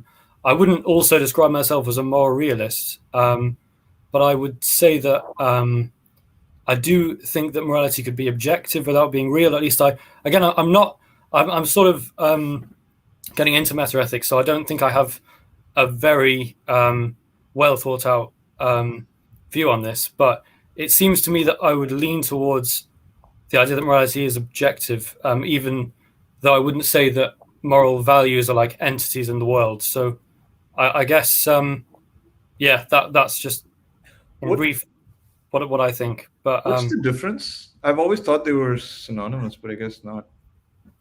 Objective and real. What is? Objective, like objective morality and moral realism, I guess. Like, I thought they were just the same. Yeah, I thought that, but I wasn't sure. So if my understanding is correct, I would say that objective morality is the view that so moral facts are not just facts about what people think is, say, right or wrong. There are facts about right or wrong which are independent of what people think. But moral realism would try. So I think generally moral realism would try to then say, yeah, morality is objective. And the reason that morality is objective is because moral values are like these entities which exist, these stance independent entities. Like moral goodness, some thing in the world which is independent of people's moral stances. So it's like the difference between saying like two exists and, two is just a concept which we apply to certain sets but doesn't exist independently. So I guess I think with moral as far as I understand, so yeah, moral realism would say that there are these properties which exist, like moral goodness is this thing that actually exists in the world. But I think so. So I think that so, but there's a slightly different question about. So I suppose yeah. Whereas I suppose so. What you'd have to say if you want to be a moral objectivist without being a moral realist is you'd have to say that there are objective moral facts, but that there are facts about things that aren't just descriptions of what's happening in the world. If that makes sense, I don't know. Is this Lance, are you still here? Did Lance He's in tap bathroom break. out? He's Oh, taking a he's bathroom in a break. bathroom break. Oh, okay. So I think that He Lance's said argument. he's still listening. Go ahead. No, go ahead. Okay, I'll just say, very briefly. So I think Lance's arguments are very good arguments against moral realism. So he argues against moral naturalism, saying that like moral goodness is just equivalent to some natural property or some set of natural properties. I think he argues well against moral naturalism and also against moral non-naturalism as well, which says that moral values like moral goodness are some properties that are not natural. They can't be investigated using the sciences. So I think he has very good arguments against both of those. I'm not sure whether what Lance thinks about. I guess I was curious to know what he thinks about other kinds of like Kantian views. Like I don't know if he has an opinion on that. Like Kantian constructivism. Again, it seems like that might, if it's successful, might be able to get you to objective moral facts without making any without committing to moral realism. So I'm not allergic to the word objective. So here's a very cheap and easy way to get objective moral facts. Moral facts, let's just all stipulate and let's all agree to use the term moral to refer to the particular type of fact. Facts about well-being and suffering. So take the Sam Harris route. You could just stipulate that by moral facts, you're just referring to some type of descriptive fact. And those facts could be stance independent. Like whether or not something causes well-being doesn't depend on our attitudes about whether it causes well-being. People get confused by that. They think that there's ways people get confused about mind independent or sense independent. It's not a problem for this kind of view. There you go. You got stance independent facts. Those are stance independent facts that I'm not seeing any normative content to them. Yeah, okay, so there are facts about what promotes well-being and suffering. Now what? So you could get them. That's what I was. And so my response to that is the triviality objection, which is it's still not going to make it the case that if I don't care about that I have a reason to act accordingly, or that I should do it independent of my goals or standards or values. So, constructivism, I don't see it as I just consider it a type of anti-realism that wants to bring in these other types of considerations. And, so take something like money. If we all agree that money has a certain type of value, then we can sort of socially construct certain sorts of intersubjective facts. Those facts can, in a certain way, transcend the standards or values of any particular individual. It's not, it's not up to me that a $10 bill is actually worth $1 or $20. I can't make that true by believing it to be true. That fact sort of floats free. But this is a pretty cheap and trivial type of objectivity because there are facts about the rules of chess, and those facts are not stance dependent, but they're also socially constructed. And so we've chosen to come up with this concept of the rules of chess. And if you're playing chess, it's not going to follow that because there are rules and there are facts about what will win you the game and will cause you to lose the game, that therefore you ought to act to win the game. What if that's not consistent with your goals? What if you'll win $1 million if you throw a game and lose it? And what if space aliens show up and they're very sensitive and they think that they're good at chess and they're really quite bad at it. And if you beat them, they will kill everybody on the planet. Well, now it's not a good move to kick their ass. You want to lose because you want to save humanity. So you could say that's a bad move relative to the goal of winning at chess, to deliberately lose your queen early on or just forget to castle or whatever. So that's fine. So there can be these constructive systems that we decide upon and create, and there's a certain sense in which, given the rules of that system, there are objective facts about what is or isn't consistent with that system. But you're still going to have that indexing problem. Is that it's still going to be the case that the moral facts are right or wrong relative to that set of constructed facts. And it's not going to be the case that someone is like rationally obligated to buy into that just in virtue of like being a rational agent. So I might have some problems with like the Kantian stuff. I don't know what Kantian, so I almost never talk to Kantian constructivists. In fact, I'm not sure I've ever talked to one. I don't know what they would say about an agent who is like super duper powerful. Like I don't know what their answer is to a rationally consistent Caligula. So, or just imagine like a rationally consistent Superman. So Superman has thought about everything he wants to do. He's decided he wants to be a tyrant. He's just gonna punch people and kill them for fun. And like no one can stop Superman. He gets rid of all the kryptonite. What could the constructivists say to Superman to tell him like it's actually not like rational, or you're making some kind of mistake if you decide to just punch everybody for fun?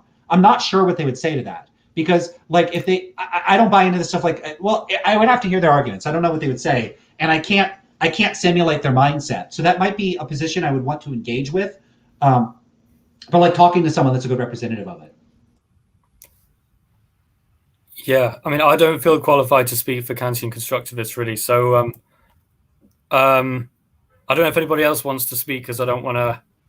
Well, Jamie hasn't had a chance to get in here, and I think he wants to step up and challenge Lance a bit. So, well, I wouldn't say challenge. I do not know enough about the philosophical positions, probably, but it seems to me that perhaps morality, like when we talk about whether there's objective morals, it's always like from a point of view where you're considering like what you should do, but isn't moral the idea of like moral principles? Shouldn't it be focused more on like how people interact with each other? I don't know if that makes a difference or not. So my stance on morality is I see the term moral as a sort of sui generis term. What I mean by that is it's sort of when someone says that's moral or that's not moral, that's not reducible in its description to anything that's non-moral. So someone could say, when I say things are moral, I'm referring to facts about well-being and suffering. But I don't think that's some sort of like analytic fact. It's not a tautology to say that morality just is specifically and exclusively about well-being and suffering. Anyone in principle could moralize anything merely by sort of inaugurating it as moral. There are certain sorts of facts that are made true in virtue of human action. So people smash the bottle of champagne on a boat and they say, I name the boat thusly, and they give it a name. The boat acquires a name in virtue of a person declaring that it has that name. I think the same basically is the way morality works. If I consider something moral, it is moral. Like it is moral according to me. That's all I think is going on with morality. I think it's a sort of empty linguistic label that in Western society we've opted to assign and use in certain sorts of social contexts and in certain sorts of philosophical contexts and other sorts of situations where the meaning may vary, but there's no substantive content. There's no there. So what I would say is that if you wanted to say morality was this concept of these sort of principle boundaries, and it turns out I don't think anybody's ever successfulized any concept in all of morality. No one could successfully analyze what's a spoon. You're going to get people. Is a spork a spoon? I don't know. I like the arguments people make in philosophy where they're like, what counts as a sandwich? Like, is a taco a sandwich? Is an open face? Like, if you move the top piece of bread, it's an open face sandwich. Is that a sandwich? There's, whatever. Words are subordinate to concepts, and I think personally, concepts are subordinate to the practical utility we can extract out of those concepts. So I see a lot of those arguments as just confused from the outset. There's no fact of the matter about what a sandwich is. Well, what about if you were to imagine, like, at the end of your life, you could say, could things have gone better? And so then you can get to like a best possible world, considering all people. Like, would that mean? Jamie, you're cut out. We can't you cut hear out. you. In the best possible world, and so that seems to make a principle real about morals, but maybe I'm just not thinking properly about it. I don't know. I may have missed what you're trying to get at. Part of that cut out. Maybe you could repeat it. It seems like there's a best possible world for all people, or something you could point to, or whatever. Like, at the end of your life, it could have been better, or whatever that means, I guess, is the question. But best relative to what standard? Right. Well, yeah, I don't know. What is considered good, or a better life, or a better world? I don't know. I guess that's the question. But it just seems like there's a world where all people at the end of it would be, it could have been better, and then so that it seems to imply that there would be a best, and it seems like that would imply there's a way you ought to have acted to accomplish that. But I guess that's just like what you're saying about the Sam Harris type model is what I'm appealing to, I guess, ultimately. But I don't know. So I guess I agree with you, I guess. Is that like a best Well, all possible now, worlds kind Lance, of argument? Yeah. We all agree with Lance too much. Well, Yeah, but where I are all the think this realists? might be an interesting point. But this might be I an play devil's interesting. advocate. That's what I'm going to do. It might be interesting to explore what Lance would say about this. Lance, when people make arguments like about what the world would look like if, God existed or didn't exist, and they say, if God existed, he wouldn't have created the world like this with all this evil and suffering. Like, how does that touch on your ideas about morality? Is that equally like just gibberish, like with regard to your view? Not necessarily. So, there's going to be ways of like presenting the argument from suffering and the argument from evil that are more internal critiques, and then ones that are going to be more external critiques. So the external critiques I'm going to take issue with. If someone's just coming up with their own moral standards and then saying God doesn't live up to the standards I don't like therefore God doesn't exist, I don't find those very convincing. But if someone is appealing to the standards that are internal to the religious system on offer, so if someone says something like God is nonviolent and never kills anybody, also God killed people, you got a problem. And this is where I think that there's some traction in internal criticisms that point out that the very things people say God is like, according to Christianity or Islam or whatever religion they're invoking, are inconsistent with conditions that would seem to suggest God is not like that. And those arguments seem fine to me. But in principle, like a Christian could just bite the bullet and just say, I don't think God killing people is wrong. If God could have good reasons, and tough if you think that that's bad. It's not bad. That's one way to just bite the bullet and remain consistent. And I don't think that undermines Christianity. You could say, yeah, God drowned people, deal with it. If you don't like God because of that, then you don't like God. Doesn't mean God doesn't exist. So yeah, I think that those arguments are not a big threat to theism. It would depend precisely on how the argument is formulated. Yeah, So can I say something feel about like that? it could be. Oh, I'm sorry. I just said that I feel like it could be because it could be under a certain circumstance where there's a logical contradiction that's entailed in the text. So if you had a logical contradiction, then it would. But otherwise, you're right. It just would be up to your beliefs, feelings. Yeah, I think I have something to say about that. Like, I think I agree with Lance that at least from what I can see, it seems reasonable to say that there's no valid internal critique of, say, Christianity, meaning there's no logical problem of evil, right? You could always just define the moral as whatever God does or deems necessary or whatever, right? Sufficient purpose and so on. I don't think there's a logical problem, but it is interesting to me that I do find, I think that the most common reason people do have for when they abandon Christianity is they point to the problem of evil, and usually it's an external critique, right? And it's not something that's like logically valid, I think, but it is something that it is a case of them like saying, look, it's an external critique in the form of like, I have a subjective morality that comes before a belief in God. Like, and the reason I believed in God is because I believe that he is what grounded or instantiated this moral framework, that I wanted. And now I study, like, now the more I find out, like, I find that the actions of this God doesn't conform to what I consider moral, and so now I stop believing him. Whether that's valid or not is a different question. I don't think. Those arguments could be valid and still remain sort of semi-external. So you could have an argument like this: moral realism is true. If moral realism is true, drowning people is always wrong. And then you could have a bunch of other premises. I'm not going to try to construct it now. But what you could try to show is that if the God proposed by the Bible existed, that it would have to, by definition, be good. Then you could show that it acted in a way that's not good, and then it violated like whatever the moral facts are, and then it's like it just can't exist. It's like saying there can be no red objects. This object is red. According to this view, this object is red. Therefore, this view is wrong. That would be the kind of thing you would be doing, where you're taking some sort of external fact and some sort of internal facts, and you're bringing them together to show that like the God of the Bible can't exist because of some external sorts of facts. In that case, you might need to show something like moral realism is true and it's not grounded in God first. Good luck with that. It's going to be hard for someone to do that. So I don't personally find those arguments very compelling. Right, but I think that's what I find interesting is that people do, right? Like lay people, those are the kinds of reasons they do turn away from most religions if they do so, right?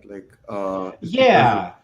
Like I remember like a lecture by Bart Ehrman where he's talking about how, he was at first, a Christian who believed in the inerrant words of the Bible, and then he studied the Bible, and then as he studied the Bible, he was like, well, this just doesn't.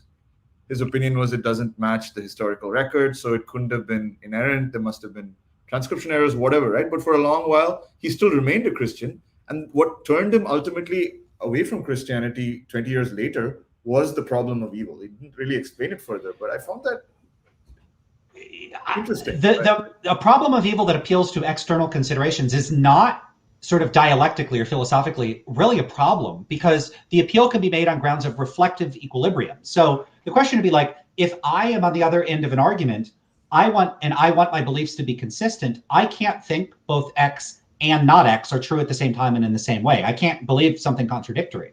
And so what you could propose to me is I go around saying, the God of the Bible is morally good, and you come along and you say, no, the God of the Bible isn't morally good. And I go, well, why not? And I go, well, the God of the Bible is okay with slavery. One way I could respond is to say, no, God's not okay with slavery, so you're wrong. That could work. One thing I could say is, yeah, God's okay with slavery, and so am I. Slavery's okay, so that's not a problem. But if I'm like, wait, so it seems true that God's okay with slavery, and I don't think slavery is good, now I've got a problem, which is that I think God is good, and God thinks something that I don't think is good, and now there's a contradiction, and I have to resolve that. And one way you could resolve it is to say, now I'm okay with slavery. Another way is to say, that God doesn't exist. But that's fascinating to me that people resolve maybe it's not fair, because most people, like the people who turn away from Christianity, I guess, are the ones that resolve it by letting go of the God belief. But I guess maybe that's not anything unusual, because those are a small number anyway. So does everyone else just, yeah, okay, all right. Yeah, maybe I'm not saying anything interesting now. Sorry. Wait, what? Does anyone else finish your thought? No, I'm just saying so I guess I'm finding it interesting that people who do that, who say that, okay, so it seems to be the case that the God of the Bible is okay with slavery, but I am not okay with slavery. Now I have to let go of one of these beliefs. Let's say they come to that point, right? The ones who turn away from Christianity are the ones who say, well, I want to hold on to my belief that slavery is wrong, so I will let go of my belief in God, right? I find that I thought that was an interesting thing, but actually, the problem is we don't ever get to observe other people, right? Like they don't, like maybe there's a lot of other people who let go of the other belief and we just don't know about it, right? Because we only observe the people who those are the ones who are more observable. You understand what I'm saying? So maybe it's a case that more people actually say, okay, in that case, I believe in like a version of divine command theory or something, or more likely something like, there's a what's the word, like a reason for this, right? Like a sufficient reason. Like if God is okay with slavery, maybe it serves a higher purpose, which I don't think is, if you're talking about like a infinitely knowledgeable being, is necessarily impossible. Right? Yeah. To me, like what you're doing is, so maybe I'm looking at this wrong, but when I hear things like that, to me, what's going on is there's a particular way that God is defined in the Bible, right? Some people just go all in and go with how it's defined, and some people, the definition doesn't apply in certain cases and applies in others. That's the way I look at it. And so that's why people will say slavery is wrong, even though, some people will say it's okay. Here we go again with moral problems. But some people will say slavery is okay because the Bible says so. Some people say it's not okay because the Bible says so. And the reason that they give seems to me predicated on how far they want to take the definition that the text actually says. Can you explain what you mean by that? What do you mean the definition that the text gives? Well, we can take an example. So this is a good example because Christians basically agree with this. So Jesus says in the New Testament, you heard it was said to you, an eye for an eye, a tooth for a tooth. But I say to you, whoever strikes your brother on the right cheek, give him your cloak or something. I don't know exactly the quote. You'd have to look at it. But the first part of that was right. The first clause was right. What Jesus is doing there is he is basically appealing to the Old Testament and interpreting it in a way that the ancient Israelites didn't interpret it, right? In that case, that's more of a scriptural example of what I'm talking about. But you see this outside of scripture, which is people who are not really, they're just reading the scripture, interpreting it. It's not the scripture itself that they're referring to in this case. And what they're doing is they're saying, well, those texts mean something different than the actual text says. They mean this. And so some people do that, and other people say, no, the text means what it means. That's what it seems to me is going on with these different moral views within God, when it comes to moral disagreement within Christianity, for example, or Islam also. If it was clear, why do you need apologists telling you what it says? Yeah, well, I don't think it's clear. Yeah, I mean, I think the Bible it can be quite confusing, so and people do take different interpretations of it. So, I mean, I hear what you're saying. I'm just not sure how to respond to it. And I don't know, it might be taking us too far off our conversation of morality. So does anybody, maybe we can save that conversation for another day and see if anybody else wants to say anything to Lance. I mean, in general, the people in this room, are you guys agreeing with Lance? Are you still feeling like something isn't understood, or are you disagreeing with him?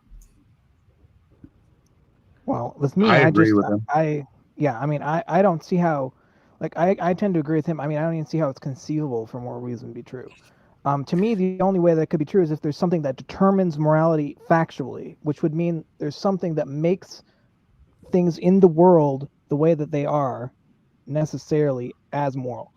And to me, that's really there's two things with that. First of all, that's probably not true because if murder was wrong in that sense, we wouldn't have murder. But the second thing is also that it seems like that's just a version of the naturalistic fallacy sort of inverted anyway.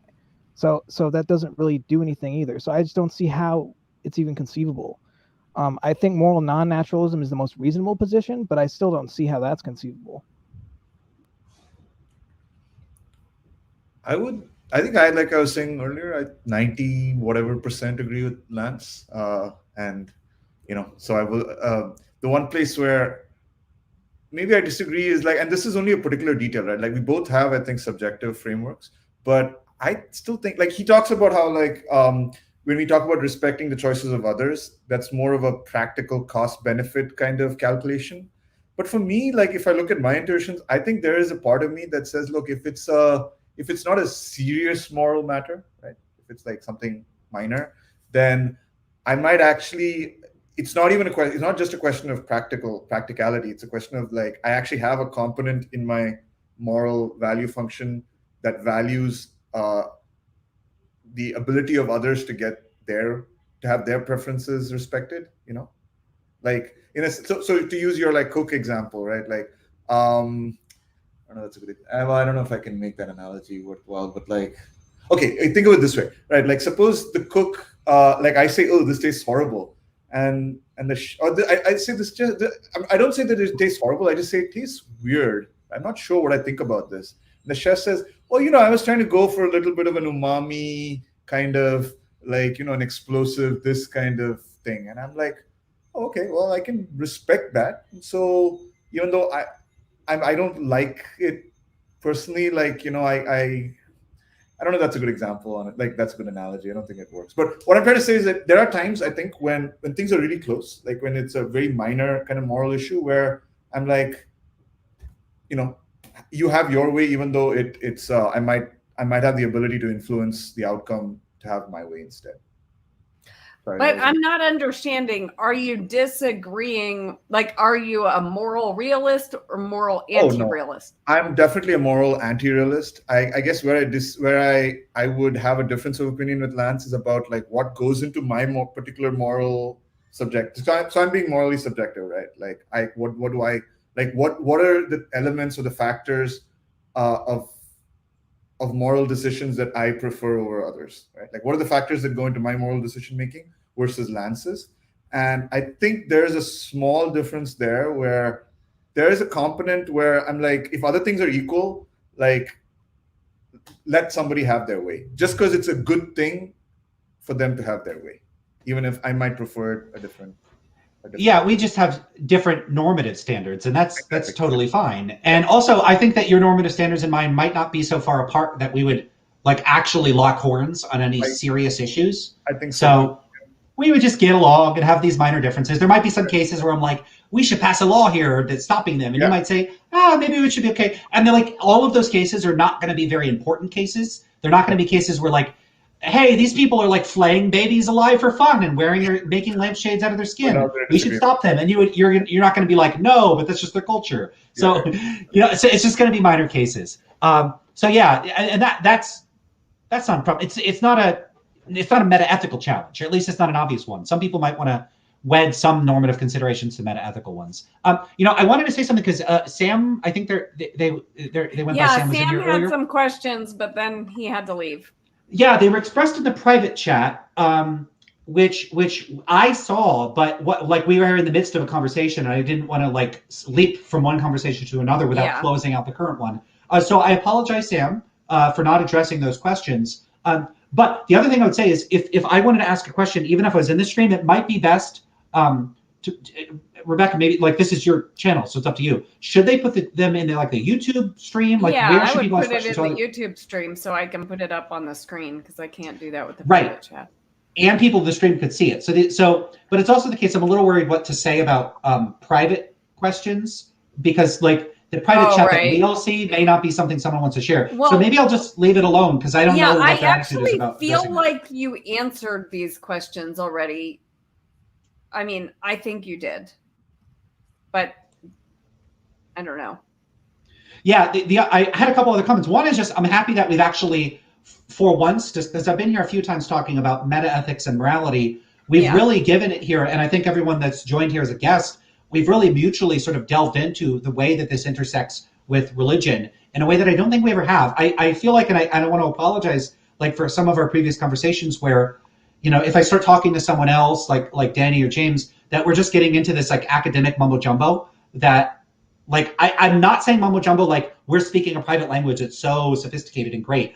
I think a lot of it like literally is mumbo jumbo, and I would like to bring our conversations down to earth. And I feel like, Rebecca, you haven't been able to participate in those conversations because philosophers end up developing their sort of like a cant, like this like secret language that only we could speak. And a lot of that secret language, like if you unpack it, it's pretty empty. So I'm glad that we finally get to talk about this stuff. The other thing I'd say is like I like where this conversation has gone, but like I have like so much energy to argue with all the moral realists. If like 30 moral realists showed up here and now they're all screaming at me that I was wrong, I'd be delighted. Like I'm ready for them. So like let them come at me. Where are they? You need to do the Dawkins thing, right? Like get a room and like be like, where are these moral realists? Why aren't they like in here? Like, like they lie and they prevaricate. That's what you need to do. Yeah, I have, because I think that just my desire to talk to moral realists outweighs the supply of moral realists that want to talk to me. But sometimes when I've expressed frustration with that, like right now, I want to talk to like another 100, like I want 100 more moral realists. I've had people say, well, maybe you're like rude or you're dismissive. And I think that might be a good meta discussion, which is like, how should we have these discussions about morality? Because I have had some people in academic environments treat my stance towards moral realism as dismissive or rude. And I think sometimes maybe I am a little dismissive or rude to some people or to some ideas, and that's not good when I do that, and I don't want to do that. But I also think there needs to be space for someone to express a stance that I have towards much of academic philosophy, like I think it's gibberish, like a lot of it, that be taken as a substantive philosophical position in its own right. It's not intended to be an insult to say I think that these ideas are nonsense, but people take it personally. It's one thing to say, I think that you have a reasonable position, but you're mistaken on the facts. And another to say, I don't think your position is reasonable, but unfortunately, I do think these positions are unreasonable. And the only honest thing for me to say is to say that. And I try to say your position's unreasonable, your position is gibberish. What I'm not going to say is, or at least I try to avoid saying, is I think your position is so ridiculous that you're like a stupid dum-dum if you think it, and I hate you and I don't want to go over your house, because that's just not the attitude I have towards people. Like Rebecca and I have very, very, very different disagreements about like the whole nature of reality, and yet I feel like we get along. I don't have to respect specific arguments and ideas to try to treat people well most of the time. But I'm a human. I fail, and sometimes I'm rude or abrasive to people. But I do think that that's unfortunate that sometimes philosophers will take philosophy, like they take critiques of philosophy personally and think that you're being a big jerk if you think that a lot of it is nonsense. I think a lot of them don't like that. I think it's a problem. Well, I think one thing was, I think Lance was talking about it earlier, is when you're talking morality, you can easily get people upset if you're going to compare, something horrible like murder to somebody's sexual preference or what kind of food they like or something, and just include, well, my morals are all these minor things. And I think the other, Deepak, is that his name? I think he was mentioning it too, that, a lot of the minor things, are they really moral issues, or are they just flavors of ice cream, versus these horrible things you're talking about that everybody will agree on. And then you can latch onto it that these somehow equate with a flavor of ice cream. And I think that's, there's a big problem there, because you can easily conflate torturing babies with what flavor of ice cream. And I think he mentioned whatever your question was earlier about you go from one culture to another. And yeah, you like chocolate, you go to another one, you order strawberry, you get the death penalty for it. These are completely different levels of morality versus torturing a baby or something that I think everybody would agree on, but everybody's going to agree on what flavor of ice cream they like. But Dave, I guess the point we're trying to make here is that with moral anti-realism, if I thought it was okay to torture babies, then that would be okay for me. So, do you disagree with that? Well, I think you were asking just to even start the topic, though, I think you would have to define that. Yeah, we're talking about, real moral issues, not these minor things. And I think that's when he was talking about when people get personally upset and stuff. Maybe, a socio-political issue that somebody's very, very emotional about, but you don't think it's a major moral issue compared to, death penalty or something like that. They're going to take it personal that, you don't think, a total different moral outlook. And generally, we're all going to agree, like he was saying, 99%, we're going to agree on everything. But you'll take it too personal when you're taking things that, like I say, are just a different level and are conflated with what most people would consider, almost, I'm not going to say 100%, but almost an objective morality, to minor things like sexuality, what clothes you wear, if you're allowed to have your head covered or not, all those kind of things are not what most people, I think, would consider the same as a death penalty issue. Yeah, I think a lot of the problem maybe another way of putting that is to say that, like, if you wanted to kill babies, right? Like, maybe it's okay, maybe it's not okay. But what definitely would be okay is for me and Lance and Dave and Dharma to get together and make sure you don't, right? Like, that's what we would do. Yeah. The way I feel is like these analogies aren't really getting at the crux of the issue, and that's a problem. So I think they're kind of diverting us from the point. When we say murder is wrong, is like saying I like chocolate. I think that's kind of diverting us. It's what the point is that moral propositions don't have a truth value to them, don't have a real reality to them.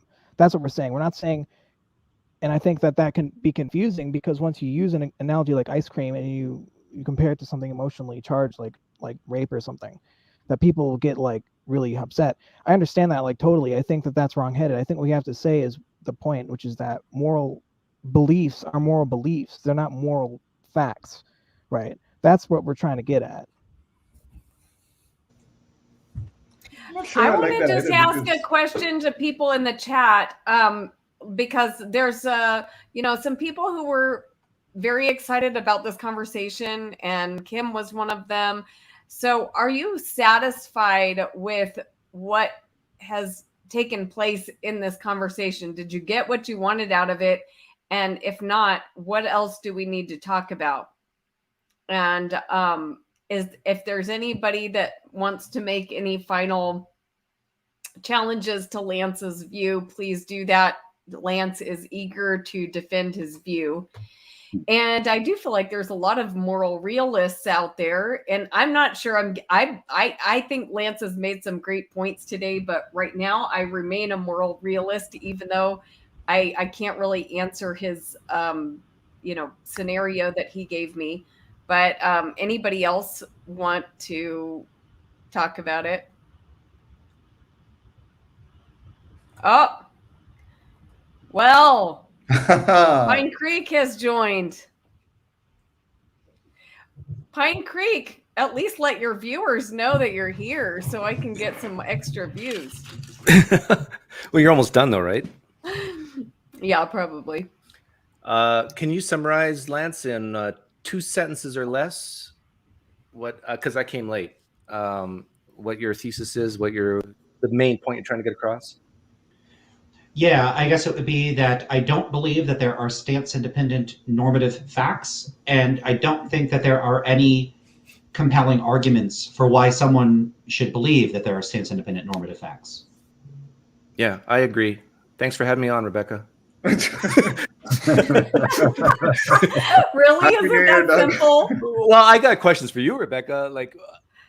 And I put it in the live stream chat. Why you said you're a moral realist, right? Yeah. How do you know what's morally real? I don't know what you mean by that. Well, you see an Explain. action that one person does to another person. How do you judge whether that's a moral act, an immoral act, or an amoral act? Well, I may not always be correct, but I gave my definition of what morality is at the beginning with God's character.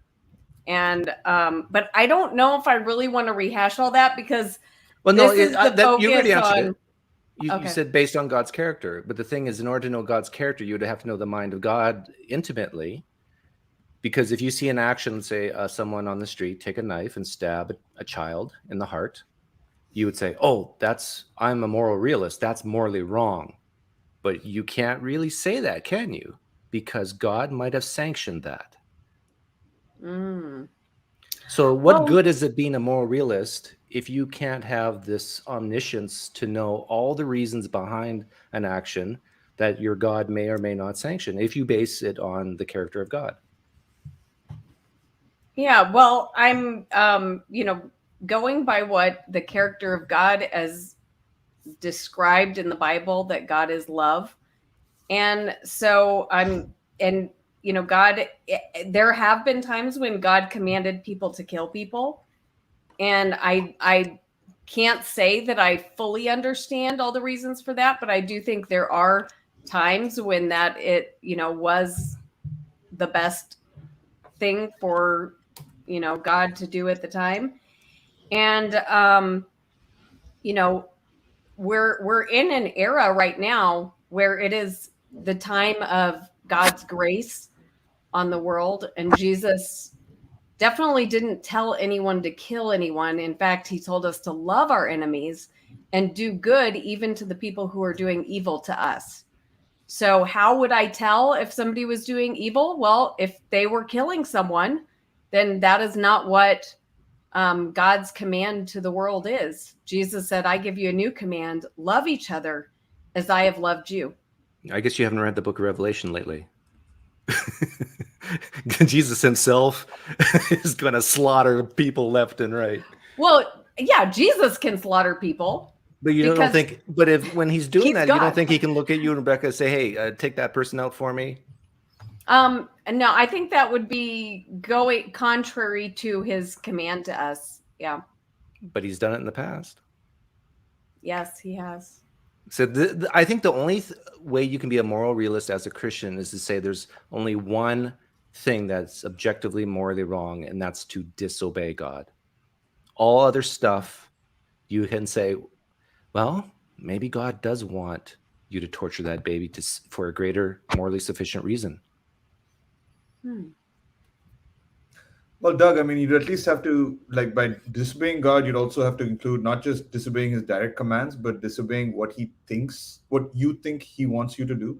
Because some of his commandments, I think, or his wishes are implied rather than. Yeah, but the thing, you have to have an infallible knowledge of what God wills, right?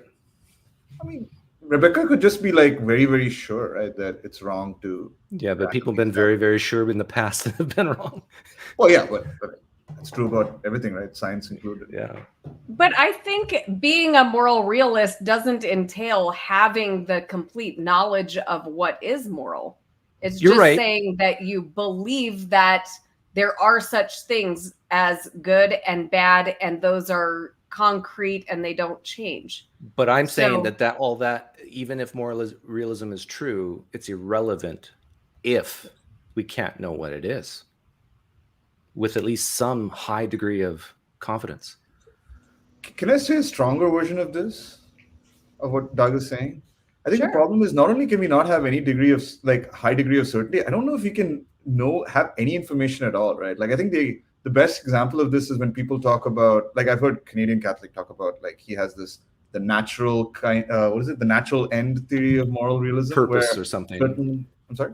Purpose or something, he says, right? Right, like, so certain categories have natural ends, I think is what he calls it, like purpose or whatever. So, for example, the purpose of a dog is to be the friend of a man. So it's wrong to eat a dog, whereas it's right to eat a pig, even if a pig is more intelligent, right? But then so then why is dog like suddenly been identified as a category with a different end when, if you believe that dogs evolved from wolves, at what point did they become a separate category with a separate end? And how are we supposed to know this even in principle? So it just becomes a theory with as many free variables or as many things that you have to figure out as where you started from. So depends how hungry you get. yeah. And I feel like sometimes, when you think about how the purpose of God in the Bible is so mysterious that he can do certain things that most of the time are regarded as killing a baby to punish the father, right? Like, okay, maybe there's some divine purpose there, but if that's the case, then how are we supposed to infer anything, even with any degree of confidence, right? And we can't use our intuitions in the Christian worldview because our intuitions can be wrong. So we basically are left with what God says, or does, or wills, or decrees. But Lance, I want to push back a little bit. I think, I would say we can get close on some things that is objectively morally wrong. Like torturing babies for fun is the common example. But what makes it wrong is the reason, right? For fun. And can you imagine a scenario where torturing babies for fun is not wrong? I don't know what that means. Someone could just enjoy torturing babies for fun and not consider it wrong. What would they be incorrect about? What if Yahweh hardened your heart? Well, I think, I guess then it comes down to intuitions. Like, it seems like almost everyone on the planet. Have you ever met someone who said torturing babies for fun is, even the ones who would do it would probably admit that what they're doing is wrong. Maybe not. I don't know. I think you're in over your head here, Pine Creek. Get out while you still can. Just kidding. Go ahead, Lance. Yeah, so the fact that everyone agrees on something is not really relevant to whether it's wrong, at least not in any direct way. Like you'd have to show that there's something about people agreeing is like driven by them detecting some, like employing some truth tracking mechanism, or they're somehow detecting what's true. And so we have reason to think someone that doesn't detect it is making a mistake. But, you know, I don't need to find any actual human being on the planet. It could be everyone on the planet agrees that torturing babies is wrong. That wouldn't make it objective. It would just make it like an intersubjectively shared standard that we all have. You know, if everybody agreed that chocolate ice cream is tasty, it wouldn't be the case that it's objectively true that it's tasty. You know, at any point we could generate an artificial being, or we could encounter aliens that think chocolate ice cream But couldn't is we disgusting, infer? and it would be a mistake. But couldn't we infer, because everybody on the planet would say that torturing babies for fun is wrong, that it's an evolutionary fact of nature that we all intuit, that's what makes it objectively wrong? I'm not sure what that would mean. So, like, if you're going to rely on an abductive inference, and so you have this observation, everybody on the planet agrees torturing babies for fun is wrong. What's the best explanation of that? If you're going to say, well, we evolved to think that way, so you get all this evidence showing that there's an early emerging capacity for judging that torturing babies for fun is wrong. It's pan-cultural, so you look at every culture thinks this. So you then say, okay, so there's some evolutionary explanation for why people think this. You don't have to posit that it's objectively true to explain that. You could just say it evolved because it was adaptive for people to think that, in the same way that human sexual preferences evolved. So like humans tend to find other humans sexually attractive, and we don't tend to find, you know, wildebeests sexually attractive. But I don't think that makes it objectively true that humans are sexy and wildebeests What would are make something not. objectively true? Anything. Like you see a rock. Well, is it objectively true that there's a rock there? Like what would make something objectively true?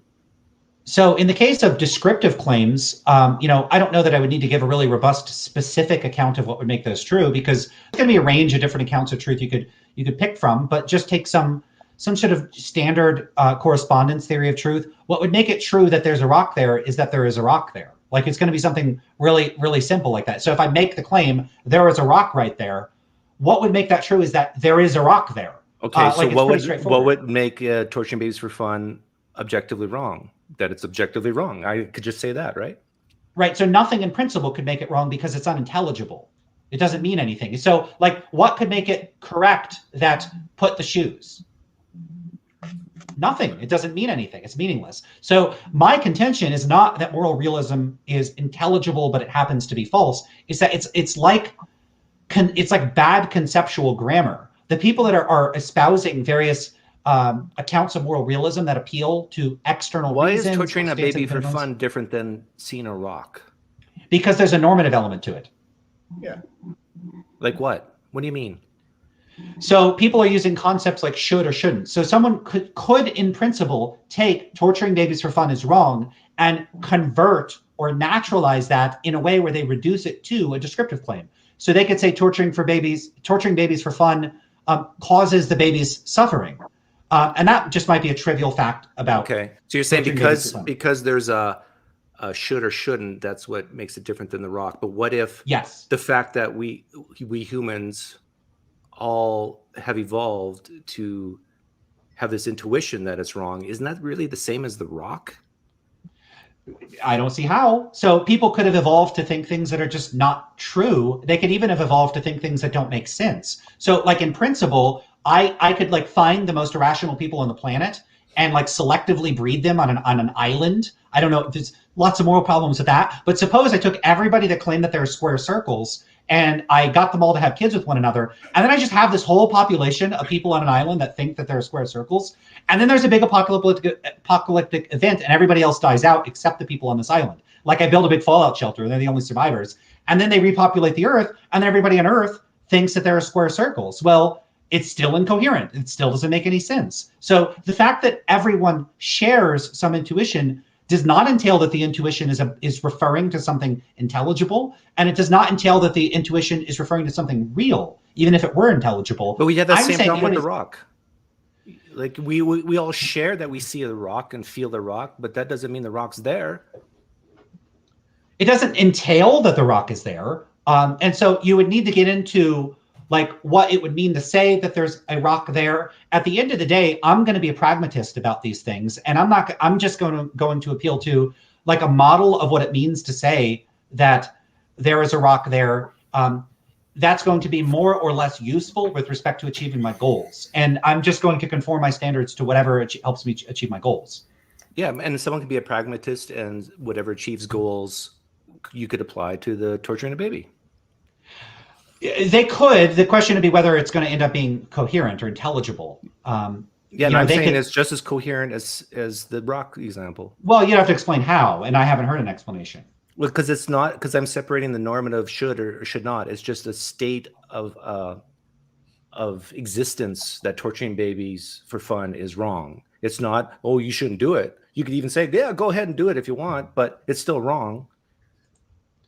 Yeah, I would have to know what you mean by wrong. What does that mean? Doug, I think what Lance is saying is that if you're being a solipsist, right, and think there's no reality at all, right, then you believe that neither real world facts nor moral facts exist, right? And which is fine. Then Lance has nothing more to say to you. But you and Lance both agree that there is an objective reality that your senses may or may they don't 100% accurate about, right? But you still agree that there is an objective reality. You only disagree about whether there is also moral facts or not, right? Yeah. Well, the thing is, I'm kind of sensing the difference between the rock and torturing babies is this intangible moral feelings and so forth. But what I'm saying is, as a naturalist, I'm saying that there is no intangible fuzziness here. It's chemicals, it's neurons. It's saying that we don't do this because this is wrong. Pine Creek, I don't see where you get the idea that wrong comes from molecules. So what? You know what? Yeah, exactly. You made. I don't know how you get the idea that wrong comes from God. I can say the same thing back at you. But I mean, you're a naturalist, so all we have is the natural world. I don't know where good comes from. I don't know where wrong comes from. Good and there wrong, is no good and bad are just words we use to describe actions or inactions based on a standard. That's it. That's what Lance is saying, I think. Whose standard, though? That's our standard. But Pine Creek, but then that's you're just a cosmic accident, and it doesn't really matter if 7 billion cosmic accidents join together and say this is wrong. Their opinions mean nothing. Why does God's opinion matter more than mine? He's the creator of reality. So what? He's the reason you exist. That doesn't mean he's right about everything. Okay. But I don't want to take this is like the fight Lance wanted. So I just wanted to stick in a little jab. No, I want to let Lance get back to it. I did this for you, Rebecca. I'm trying to push back on Lance for you because nobody was pushing back. So I was. No, but I appreciate it. The thing is, Pine Creek, if your worldview is correct, I agree with Lance 100%. So well, I do too. I started this whole when I came on. I said I agree with him. You said you agree with him. Yeah. Remember when I came first? That's the first thing I said. Summarize, and then I said I agree. Torturing babies isn't wrong. No, I'm not saying that. I'm trying to push back on Lance to have a more stimulative conversation. I actually agree with Lance. Okay, wait. Pine Creek, is torturing babies wrong? In my standard, yes. Okay, but there, actually, hang on, Rebecca. And so if I say torturing babies is good, you're okay with that? It depends on the reason. I can come up with moral dilemmas where not torturing a baby is wrong. So I should have clarified. I think the question would be if just in a conventional case where we're not stipulating any extra features such that torturing babies is necessary to save the world or anything. Would it be stance independently wrong? So is its wrongness tethered to the fact that you're opposed to it? Or does it have some property that makes it wrong, wholly independent of what your stance is? Yeah, I think we subjectively choose our standards, and these are mostly based on our moral intuitions. Rebecca has a moral intuition that there's a creator God out there, and that's the best standard to choose. But Rebecca, you've subjectively chosen that standard to judge what's morally right or wrong. People like myself, we use things like well-being, unnecessary suffering. But these moral dilemmas, once we look at them and compare it to our standard, we can objectively say this is wrong or this is right based on that standard. We're right. It's obviously the case that we can come to objective conclusions about whether or not something is conducive to well-being. But so then the question is, does the fact that something increases well-being, does that make it right or wrong simpliciter? Or does that only make it right or wrong from within our standards? Yeah, one argument that I would say that's almost an irrelevant question, though. Well, regardless of the relevance of the question, I mean, that sort of is the question, the debate between moral realists and moral anti-realists. That's why I'm not a philosopher, because I think most of it is irrelevant.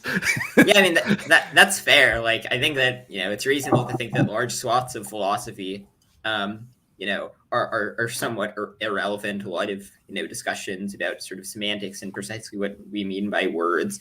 But I mean, I think that the moral realism discussion, but regardless of whether, but regardless of whether the moral realism discussion is particularly interesting, it is sort of the discussion that we're here to have. The title of the stream is Lance Takes On All You Moral Realists. Yeah, you joined the conversation, Doug. Yeah, so are there any moral realists here to challenge Lance? Because I thought Pine Creek was going to finally be the moral realist to challenge Lance. But Matthew... I'm a moral realist. Okay. I tried. Yeah. And you guys have... Danny is in Doug. here. He hasn't said anything yet. Do you want to say something, Danny? Is my audio really bad? I'm driving. Yeah, it's a little bit. Bad. We can tolerate it. Don't crash. I'll be home soon. Yeah, you have... Okay. You have a reason to improve your audio when you get home.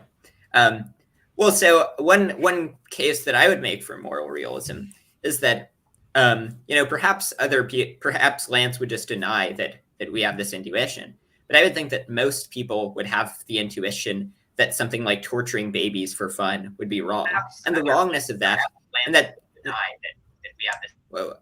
And that stance independently wrong. So the thing that makes that act wrong is not about what our particular beliefs about it are. Rather, it is true, so independent of our beliefs, such that even if you only had two beings, the baby torturer and the baby, it would still be wrong, even if you had no other beings to cast judgment on it.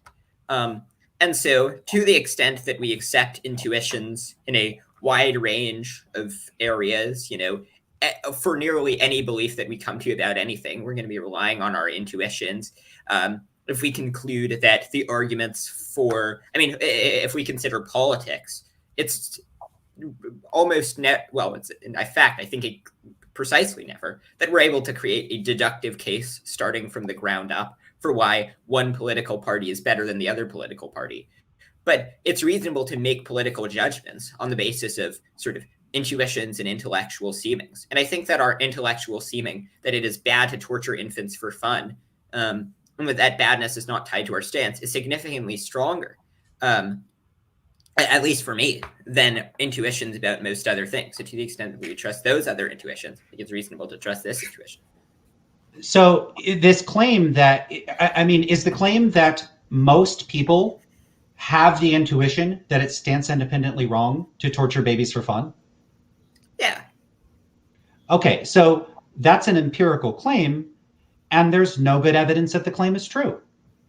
Where's the evidence for that? So it turns out there is research on this, and the most recent and best designed studies, there's some degree of inconsistency, but generally what they find is that a majority of participants, when asked in a range of different ways to respond to various sorts of prompts about their metaethical standards regarding a range of different moral issues, consistently favor a subjectivist, cultural relativist, non-cognitivist, or error theoretic standard, not a realist standard. And so the specific papers that you could look at are a couple of papers by Jennifer Wright and Thomas Polsler. So those papers tend to show that a preponderance of participants favor these positions. Another more recent paper by Taylor Davis, I think it's called Beyond Moral Objectivism, found that non-cognitivism was the modal response in those studies. There's a few other studies that do seem to indicate a slight advantage among participants in these studies for realism for some issues. But what you tend to find when you ask these sorts of questions is that, one, many people favor various types of anti-realist responses when they're actually provided to them. So just to give an example, a lot of the early studies on the psychology of folk metaethics, where they were actually asking people if what they're trying to get at is, do people think that there are stance-independent moral facts? They would get these mixed responses, or people would say, if you give them 8 moral items, they'd say 3 are stance independently right or wrong, and 5 of them aren't. But those questions didn't include a non-cognitivist option. And so, for instance, when James Beebe did include a non-cognitivist option for several of the items, it was the modal response, meaning that if you added up the number of participants that favored each one of the responses, it was the most commonly selected response. So we actually are acquiring a growing body of empirical evidence, and it does not at all support this contention that most people think that things are stance independently morally right or wrong. The vast majority of people that we've studied are metaethical pluralists. So they seem to respond in a way that suggests that some things might be stance independently wrong and some things aren't stance independently wrong. And you do get ones, especially again with the better designed studies. And like my whole research for like years has been on what exactly it means for these studies to be well designed. So I could talk about that until everyone in here is like dead of old age. Why these studies are better than the previous studies, and they are better, and they are finding these results. Now that being said, I'm not even accepting the conclusions. I'm very critical of the conclusions. I go to conferences and workshops with the authors of these papers, and I'll criticize the methods of these papers. But if the methods are not valid, in other words, if we cannot infer what people's metaethical standards are from the empirical research that's been done, then we're just left in a state of almost complete ignorance about what people's metaethical standards are. So at best, we don't know that people are moral realists, but at worst, most of them are not moral realists, at least in the populations that have been sampled so far. It's just not empirically true. Can I ask you a question about these studies before? Like, just like, this is really interesting, right? Like, this is new information I wasn't aware of. I just wanted to know, like, are these studies where you ask questions that like about particular situations and then infer the metaethical whatever attitudes, or is it where like something like you describe, a subjectivist is someone who believes blah blah blah, a realist is someone who believes blah blah blah? Are you a realist? Or my hypothesis, without knowing what you're going to answer, is that if you ask people the second set of questions, they're going to be like, yeah, realism is true, I'm a realist, blah blah blah. But then it may be the case that if you actually ask them particular questions like trolley car problems and so on, from there you can possibly infer that they are some other kind of. So there's several different paradigms, so we could get into what some of those paradigms are. If you ask them about specific cases, what you get is that they will give the seemingly realist response to some of the cases, and they'll give a seemingly anti-realist response to other cases. Now, the reason I say seemingly is because I'm very skeptical that the participants in these studies are interpreting questions in the way that researchers intend for them to interpret those questions. So it may be that they're not interpreting them as sort of bona fide metaethical questions. And in that case, we don't know what their metaethical position is, if any, about the particular case. But to the extent that we presume, for the sake of argument, that the methods used in these studies are valid, even when you give them concrete cases, you will consistently have a significant number of people, often a majority of participants, very explicitly select subjectivist and other types of anti-realist responses to these questions. So they just do. And in the more recent studies, like the Polzer and Wright studies, what they've done is what I call, there's not too many people working in this area, so I'm just going to make up my own terms. I get to do it. I call them training paradigms. And the way that training paradigms work is some of the previous research, Polzer and Wright were concerned that participants weren't understanding the questions that they were being asked. So what they did is they said, look, we're actually going to explain cognitivism and non-cognitivism to you, or we're going to explain these various sorts of metaethical questions. So they give them little paragraphs explaining them. Then they give them exercises to categorize phrases to say, is this like non-cognitive or cognitive? And they might give them various sorts of other questions as comprehension checks. So this is a method used in psychology to ensure that the participant is comprehending the instructions and the questions that you're giving them. And they look at the data for people that pass the comprehension checks. So once you get through all those steps, then you look at their answers. And this is precisely the conditions in which you actually get a greater shift relative to the proportion in previous studies where people favor the anti-realist responses. And it's by a significant margin. It's 70-80% of people. I don't remember the exact. It's also highly variable because they have several different paradigms. But it's consistent across multiple paradigms that they reliably favor these sorts of responses. And this also is the case for most other paradigms where even if you don't get a majority of anti-realist response, you get a heck of a lot of them. It's quite common. So this is actually really touching on some research that I do, but it's really interesting. Can you send me is there like a good overview kind of? There is. So one overview that you could look at is a paper called Empirical Research on Folk Moral Objectivism. That's another paper by Pulsler and Wright. That's a review. Pulsler has published his I think it was his dissertation on this as a book. I forget the name of the book, but maybe I could post in the comments and it could get pinned or something, some of these references, because this is a growing amount of research. There's probably 40 or 50 papers on this. I'm not exactly sure how many. If you're looking for the sort of paper that got the ball really rolling, it was a paper from 2008 by Jeff Goodwin and John Darley, and it's something like about are people objectivists? I can't remember I should really know the title, but it's just brain fart. I'm getting tired. It's been a long time, but I'm still ready to go. I'll keep going. So there's lots of papers on this. I do have a couple papers myself. One is called Misunderstanding Metaethics.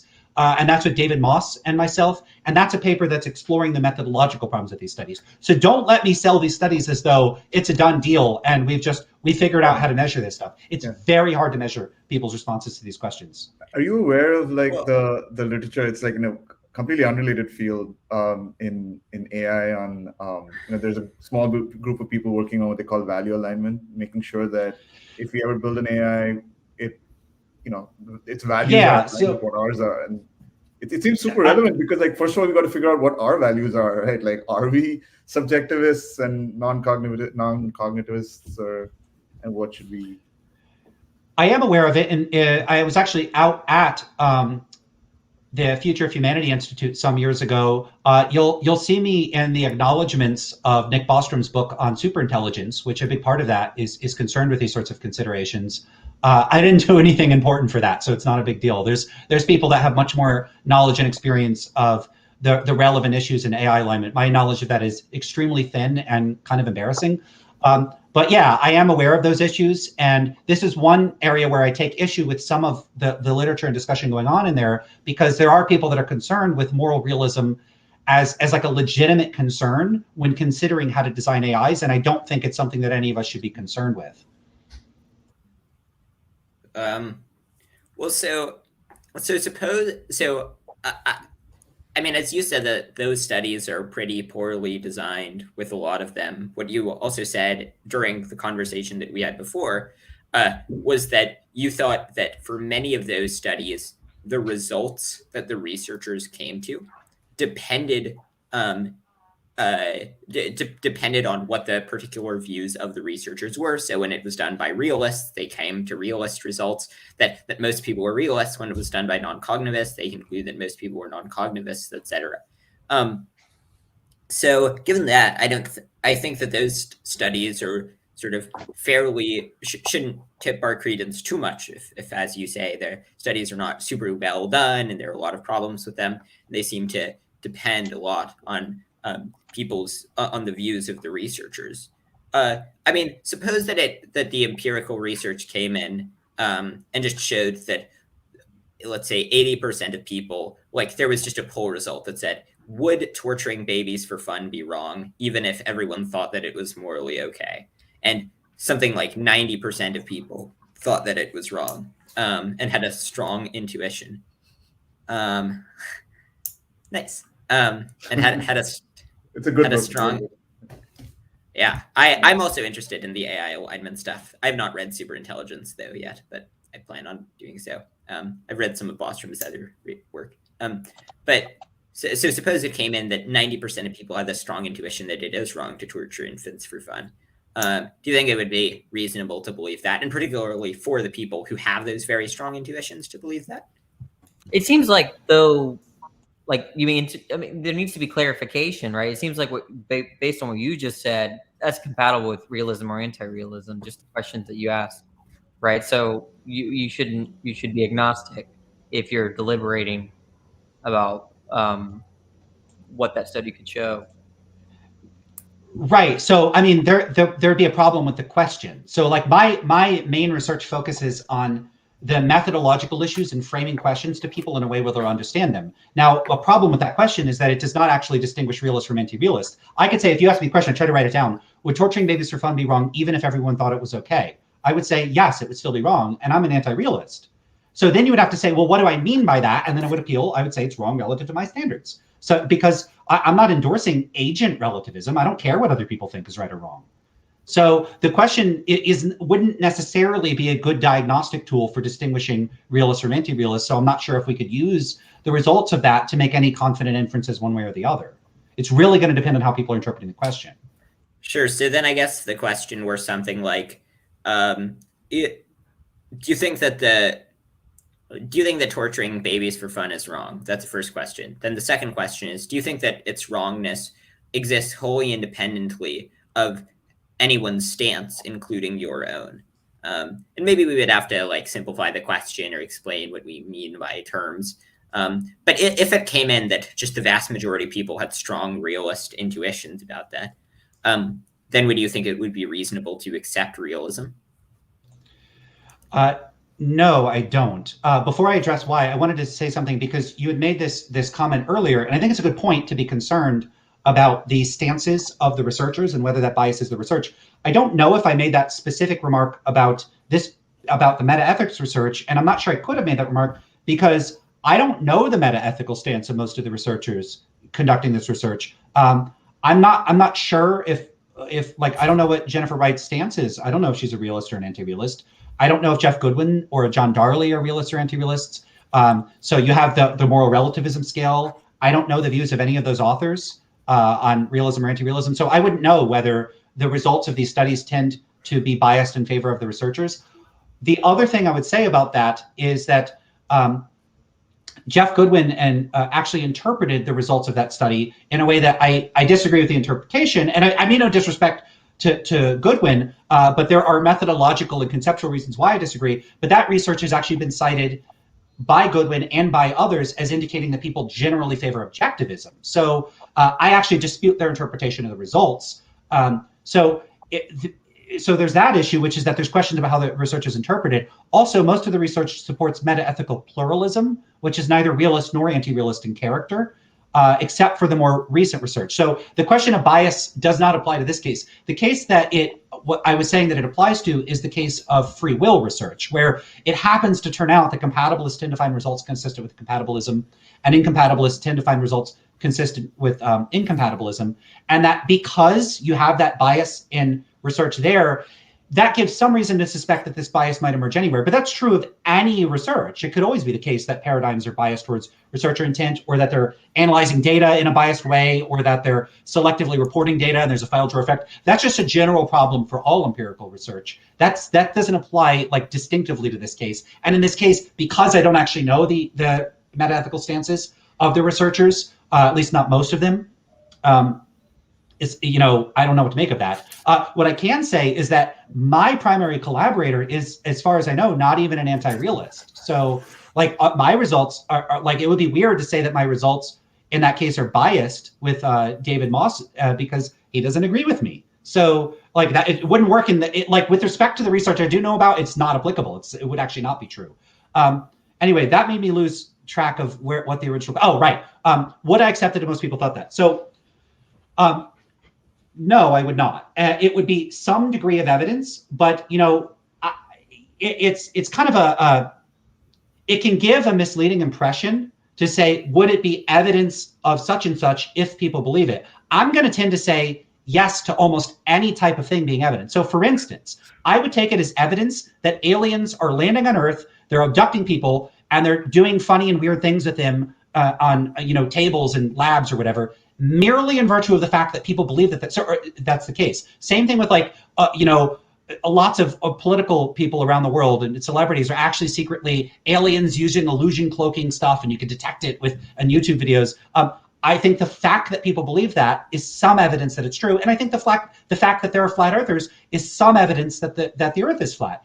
But there's none of that is good evidence. That's like a weak data point that, from a Bayesian point of view, is going to cause me to update It's like if you have this length of confidence, like if my confidence was on a continuum of 0 on the left and 100% certainty on the right, and it was 100 miles long, the fact that people think that reptile aliens are real is going to move that like a millimeter. Like, it's not going to have any significant impact. So the fact that lots of people think moral realism is true, even if we could establish that, wouldn't move the dial very much. Now, you could challenge that by saying it ought to move the dial very much, and I would be open to that discussion. But I'm entitled to my priors as a Bayesian just as much as anyone else is, which is to say, maybe I'm not entitled to them at all, maybe I'm entitled to them a whole lot, but my prior on realism being intelligible or true or whatever is extremely low. It's like way below Bigfoot. And so even if you had lots of evidence for realism being true, I don't think I would be convinced that it would be true, and I don't think I'd be being irrational in virtue of that. So, there's some realists would say, look, I have priors that realism is very likely to be true, and I don't think all these anti-realist arguments, they're not compelling to me. I don't think they're making a rational mistake in doing that. I don't think there's anything wrong with saying, I'm so convinced of realism, all these good anti-realist arguments, even if I take them head on and fully accept the implications of them, they really are good evidence, it's not good enough. Totally rational to do that to the extent that people are entitled to their priors. The problem is that if they have their prior and I have mine, and we're at this impasse where it's just I'm appealing to my intuitions and they're appealing to theirs, I don't know how to resolve that. And I don't think we're going to be able to resolve it just by appealing to our intuitions. So like you have your intuitions, I have mine. And I don't see any reason to give priority to realist intuitions. They don't get to just say their intuitions are better than mine. So if they have their intuitions and I have mine, we're going to need to appeal to publicly valuable evidence that we both agree on to try to move the dial for each of us in one or the other direction. And I don't think most people thinking something is true is very good evidence. Most people are religious. You're an atheist. Most, I don't know about most, but a lot of people believe in astrology. I don't think that's even a remotely good reason to think astrology is true. And I could go down the list: conspiracy theories, whatever, tarot cards, whatever you want. Lots of people believing it is some evidence, and it's just not very good evidence. Well, I wasn't making the case that just the fact that a lot of lay people believe it. I was making the intuitionist case. So the case I was making is that to the extent that we have sort of very strongly realist intuitions, and that we think that a lot of people have very strongly realist intuitions, that makes it reasonable to believe realism. Much like it's very difficult to provide a firm proof of the external world, but it's still reasonable to, not be skeptical about the external world. The Munchausen trilemma shows that sort of a problem with all knowledge, but it's still reasonable to say that we can, have beliefs that we have reasonable confidence in. And so I think that to the extent, whenever we make any evaluative judgment about anything, to the extent that there are arguments on both sides that cannot be cashed out precisely in terms of how strong the argument is by some objective standard, then we're going to be relying on intuitions to some degree. And so to the extent that we take intuitions to be a pretty good source of evidence in most domains, and we have extremely strong realist intuitions, as I do, and, you seem to know their research better than I do, but I think based on my experience, it seems like most people have reasonably realist intuitions. It seems like that gives at least me a reason to accept realism based just on the intuitionist case. Maybe it's useful to compare to the situation of a blind man in a world of sight, right? Like, how does a blind man know that people aren't making up shit when they say that, oh, I can see this and I can see that? And the answer is because it's actually, even for a blind person, it's externally verifiable that sight is a thing, because you can set up experiments, right? Where it would be impossible for a person to know certain information if they didn't have a sense that was basically you can infer is something more than what you have, right? At least like some sense that you don't have access to. The problem with moral realism is that we're trying to make a parallel argument. I think we're trying to say, look, you might be a person who doesn't have sensus divinat or sensus moralis or whatever, but everyone else does. So you should be like the blind man concluding that, you know, moral realism exists. But the problem is there is no so far we've never seen like a empirical demonstration that would convince a person without that sense, right, that it exists anyway. Well, what Yeah, I think. Oh, sorry. Or sorry, you can get. Yeah, so I think I love the blindness analogy because I've had some moral realists use the analogy, and I actually think it works in my favor because there are these very big disanalogies. We could point to these sort of mechanisms, like, you know, if you could point to the rods and cones in people's eyes, and like we actually have a physical mechanism, there's stuff in the world that vision is responding to. If you could show me I was missing an organ in my brain for detecting moral facts, and there was some way to show that there are like physically instantiated facts out there that organ is like selectively responsive to, boom, I'd be convinced right then. Sure, I lack a capacity other people have, but realists have nothing like that. But so the thing with this is, yeah, so far. So I'm always open to the possibility that they could demonstrate that I actually do have that capacity. But like that's putting them on the same playing field as people that claim that they have clairvoyance or they could, you know, engage in astral travel. Sure, maybe you can engage in astral travel. Show me the physical mechanisms for it. The concern I have with what Matthew says is kind of that I don't have much of a concern with it. Yeah, sure. If you have realist intuitions and you concede that they're defeasible, as I'm sure that you do, because it would be like, I mean, if you want to say that you're infallible about realism, maybe I just wonder why you're infallible, like why you think you're infallible, but presumably you don't. Now, assuming that you have defeasible intuitions that give prima facie justification for believing in moral realism. Now, I happen to think that you probably don't, because I don't think that the position is intelligible, but I could be wrong. So let's take that meta-epistemic standpoint and say that it is intelligible and I'm wrong about that, and you do have intuitions that it's true. If there's no sufficient defeaters for you to think it's not true, of course you're rationally justified in believing it. In other words, if it seems to you that moral realism is true and moral realism is intelligible, and you don't have any overriding reasons to doubt moral realism, it's rational to believe in moral realism. Totally reasonable. But that doesn't mean I have sufficient reasons. So I have, like, to the extent that I have intuitions about this, it seems to me that moral realism is not true. And I haven't encountered what I consider to be sufficient defeaters against my position. And so what that leaves us with, unless there's additional information to bring to the table, is I'm justified in being an anti-realist and you're justified in being a realist. Now what? Like, do we just stop talking? Like, I don't think that the realist position has any kind of dialectical advantage in virtue of appealing to intuitions to say that it's justified, because I could do the exact same thing. And then as a final point, what I want to say is part of the issue with this is that the kind of evidence that the realist is appealing to in this case is they're falling back on private evidence that I can't access. And so, sure, maybe the realist in these constrained circumstances is justified in being a realist. In fact, I'd say they, conditional on the sorts of things I stipulated, they are justified in being a realist.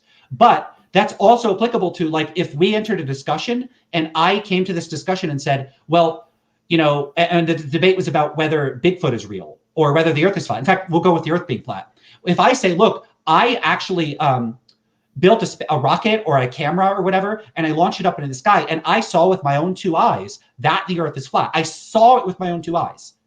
And what am I going to disbelieve my lying eyes? I don't think so. I saw the earth is flat. I saw it.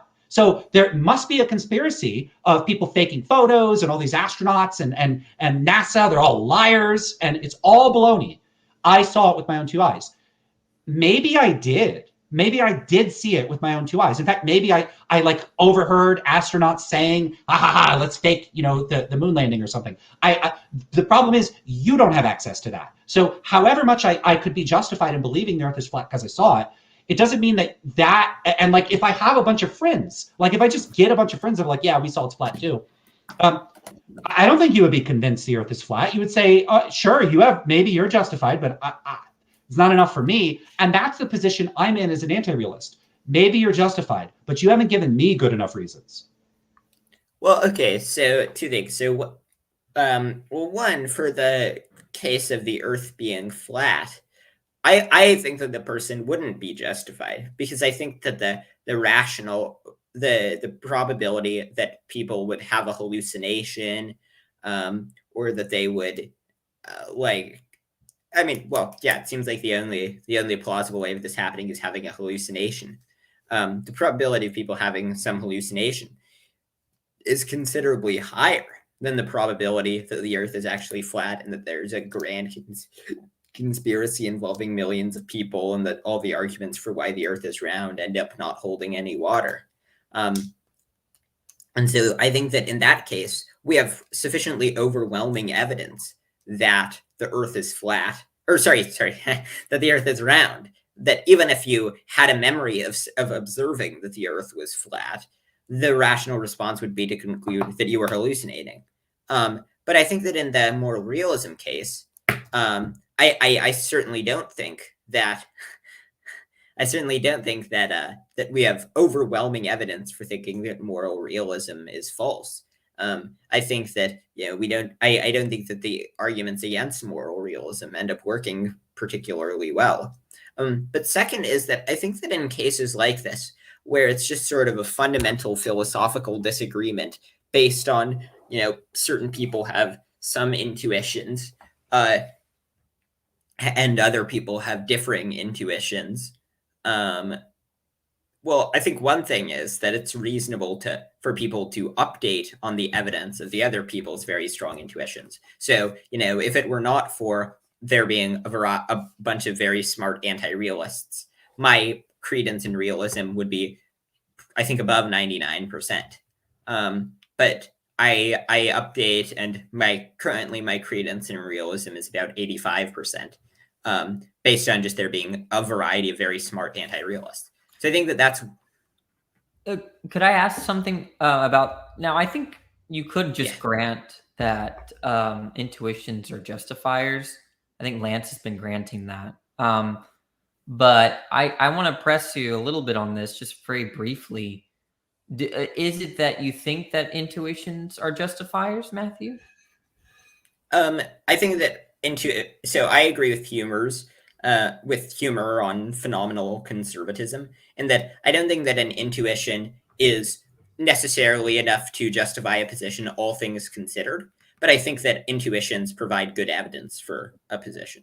Well, it seems like if there's good evidence, you would have justification, right? Well, they provide justification, all else equal. But if I had a very strong, that's borderline tautological, right? Well, yeah. What I'm bracketing saying is anything bracketing any defeaters or that anything that would just kind of get rid of your justification would be a justification, right? Well, I don't think that it necessarily makes the view justified at the end of the day, but it always provides evidence for a view, and so it counts in favor of the view. What do you mean by do you mean by evidence? Do you mean something like that? What's expected on a proposition being true, or something like that? Is that kind of what you're? I think that that to the extent that you have very strong intuitions that something is true. But I'm asking what you mean by evidence here, because I guess you and I are talking about two different senses of evidence. I think it should. Yeah, what I'm saying is it should raise your credence if you have very strong intuitions in something. It should raise your credence in whatever. That's what it means. Evidence is that which should raise your credence? Yes. Okay. And something like then what should so I guess you could just phrase it this way. If moral realism were true, what about in terms of observations should raise my credence and realism or moral realism? Because it seems like nothing is generated from the proposition, at least for me. Like I just don't know what should I see in the world? What should raise or confirm, raise my credence in such a position, or kind of confirm it for me, given that truth? I don't see a connection between, that proposition being true and what should I see and or my expectations of how the world is. Wait, so I'm confused. Are you asking why your credence should be raised by having intuitions, or are you asking what other things should raise your credence? The way I understand evidence is that if something's true, there's certain things I should see, such that if I see them, I should believe it, right? that's kind of like I'm trying to hybridize my conception of evidence and yours. The idea, my just straight up definition of evidence is what I expect to observe, given some proposition being true, or what I expect to see given some proposition being true. And so the idea is that when you see that confirmatory fact, you should then take that proposition to be true. But the problem that I'm having is that I don't know what is expected in a world given moral facts, stands independent moral facts. I just don't. It seems like anything could be consistent with that. Well, so one, I think that you would expect people to have realist intuitions. Why? To the extent, Why? Well, so to the extent that you think that we're sort of rational beings who are able to parse out things about the world. Wait, being rational predicts that you have intuitions about moral realism? I don't see why that's true either.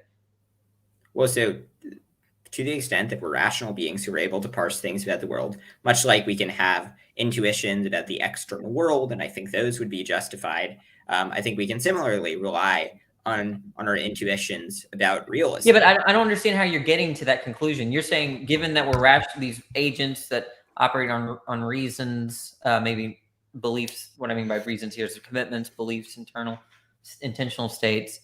You would expect to have intuitions about positions like moral realism. I just don't. Can you get me from? I just want the argument for that. So just to be clear, you're asking for the argument for why we would expect to have intuitions if moral realism were true. No. I asked that question. That was the first question. Then you gave a reply that, well, given that we're rational beings, right? And then I'm just like, I just got lost there because nothing about, for me, given a rational being implies that we'd have intuitions about, stuff, moral realism being true. Well, I think that to the extent that we're rational beings, that allows us to sort of figure out things that about the world that are more likely to be true, just sort of in virtue of what rationality is. I think that some of those things can be sort of deductively shown, like we can. I'm not seeing the entailment. Well, so let's just say moral realism is true. You can have a rational being that accepts moral realism, but has no intuitions about it, right? I'm actually someone that has intuitions for theism, but I think that they're two great defeaters, right? And I think it's more rational to be a non-theist than to be a theist, despite my intuitions. It seems like being a rational person, who knows what sort of intuitions are predicted on that. Go with your intuitions, Danny. But those are not justifiers, right? I think they're good defeaters for theism, despite my intuitions.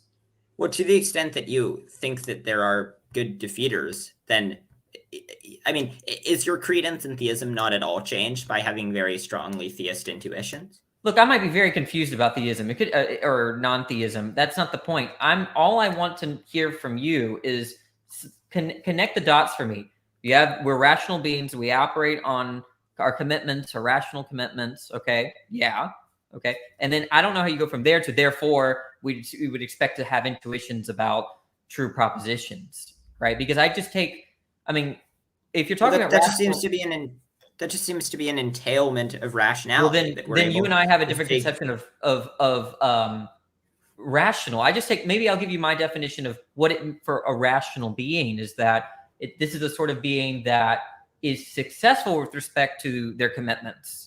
Whether that be rational or even practical commitments. So if I believe that it's raining outside, I have a commitment to its truth. For me to be rational is not to believe the opposite, right? So I don't think intuitions are intentional states, though, right? They're not going to be beliefs or desires.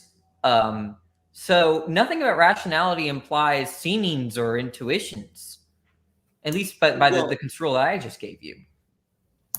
Well, so I mean, I think that.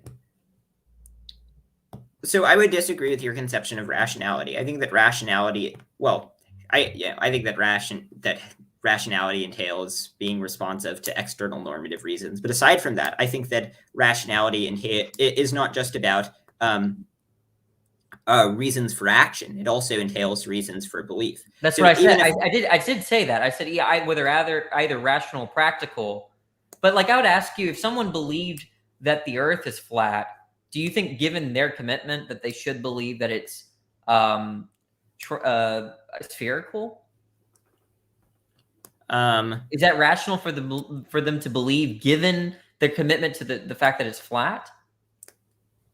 I think that it can be rational to, yeah. Well, no, I Yeah, think it's that rational, because the idea is that the reason why it makes sense to say that they're being rational there is that they're in accordance with their commitments, will get with that commitment that's presently given, right?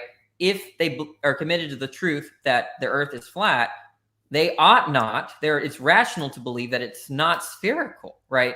So I don't know what other sense of rationality you could be talking about. Well, no. So I think that rationality involves, I think that it has something to do with being able to figure out true things about the world. So I think that to the extent that, a person is, that we would expect a rational person to have more reliable intuitions about, for example, economics, or about, which political party is more likely to be desirable. Because I think that rationality has to do, to the extent that it has to do with being able to figure out true beliefs. That does not just follow, the process of being able to get true beliefs is not merely by being able to prove things deductively from first premises. It also has to do with being able to sort of have accurate seemings about the world. And but I think rationality can be, well, I would agree that what it means to be an agent is that you're the sort of thing that's oriented to truth, given that you have beliefs. Beliefs are what you take to be true, and it's by definition, right? But what rational implies, it's sort of a construal, it's sort of a concept that that kind of goes beyond truth. It has to do with it is normative, right? It is normative, right? The thing is that if I take X to be true, I ought not believe the opposite. It doesn't matter whether X is true or not, right? The idea is that it's rational to believe not X, given your primary commitment that that X is true. So it's not rational to believe not X, given your commitment that X, right? So I think that while I agree with you that what it means to be agents is to be oriented to the truth, what rationality really talks about is the sort of coherence and the normative connections between our beliefs. And this is all to show that we don't need to talk about intuitions at all, right? A person might not have any intuitions, but they can still be totally rational or irrational. Well, no, I think that, so if we expect one, I mean, this may be just sort of a disagreement about rationality, but I think that, like, to the extent that we expect one person, that, let's take an example. I think Stephen Hawking is a pretty rational guy, and he's perhaps more rational in domains like, in terms of understanding physics. As a result of that, I would trust his intuitions about physics quite a lot, even if he had not yet worked out the equations. Sort of proving deductively. Okay, so what's interesting there is that if I had the intuitions about and the intuitions about the universe and cosmology, but that they were opposite of Hawking's, right? It's not the fact that what's really informing you is your background knowledge about his other beliefs and his other studies and his the swath of work that he's been through and published. It's all that's making you rational and thinking that his intuitions are more likely to truth directed rather than not, right? It's nothing about the intuition itself. It's your knowledge about the person. Well, because my intuition is not going to be worth a damn if I have the opposite intuitions. It's because the reason why it's not worth a damn is because I don't know other things. that I have never published in that domain, and that I've never studied any of what Hawking did, and so I just feel like it's not about intuitions here. Well, I mean, in the case of the intuitions about physics, I would not trust your intuitions about physics, because I think that you're not particularly good at forming rational at coming to reliable conclusions about physics. Yes, that is what makes your belief rational. When you say that I'm going to lend credence to Hawking's intuitions rather than mine, it's nothing to do with the intuition itself. Well, no, I think that it does have to do with the intuition Wait, itself. but if I robbed your background info on Stephen Hawking, right? If some mad scientist went in there and just screwed up all of your background knowledge with respect to Stephen Hawking and his education and his accomplishments, right? You would not be rational and just kind of, it seems like at least that you wouldn't find yourself leaning more towards his intuitions about cosmology than mine. So it's not about intuitions. Wait, Lance, I'm did you confused. want to say something? Because you put your hand up. I feel like I'm watching a tennis match where the ball is blazing back and forth so much that I'm if I intervene, I'm going to get hit by the ball and die because it's going too fast. So I'm sorry. Should I jump in and say something, or should I just let this continue? I don't know what the audience wants. I don't know what you want, Rebecca. Like, I'm enjoying this so much. I'm perfectly happy to just sit here and listen. Yeah, but the point is that you're into the intuition. But I have doesn't something to matter. It's your background knowledge about Hawking, your background knowledge about what I know and what Hawking knows that informs your rational belief that, well, whatever Hawking intuits, I'm gonna believe that rather than Danny's intuitions about this sort of topic. It's nothing to do with the intuition itself, per se.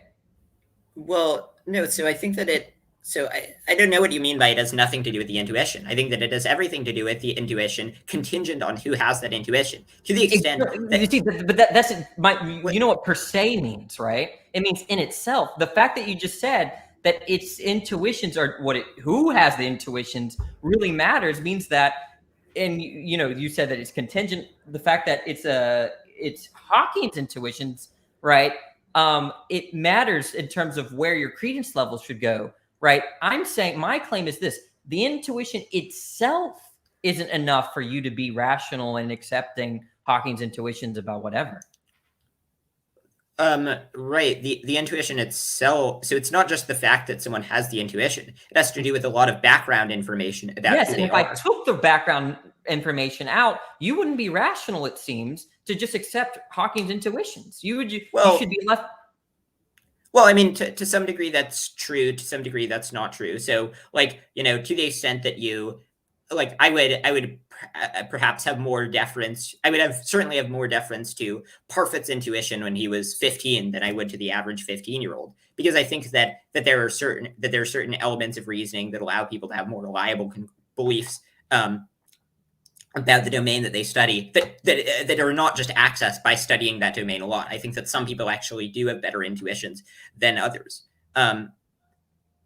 Okay, I have a group of friends or a group of people I know, and let's just call them, and these are real names, right? Nick, John Henry, and Sam, okay?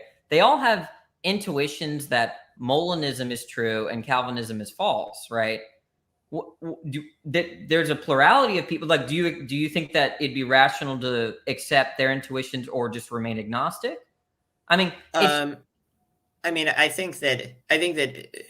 Are you familiar with Allman's agreement theorem? No. So Allman's agreement theorem says that there should never be a rational disagreement between two Bayesians, given that the Bayesians should both update on the evidence of the other person disagreeing with them. Unless they have some reason a priori to think that they're more likely to be more rational than the other, then they should just they should update on the other people's beliefs. So what is your answer? Would you be agnostic, or would you lean towards their intuitions being correct? Wait, so both of them have the same intuition? They all three have the same intuition, right, about one particular view being right and this other view being wrong with respect to the theological concern, right? And are there other people who have? Well, that's all you know about these people is that they're three of my friends. Okay, but are there other people who have different intuitions? Is the question. You may not know. So to the extent that all I know is that I know nothing about this dispute, but three people who seem pretty smart, to the extent that they're your friends, you seem pretty smart. No, I didn't say that.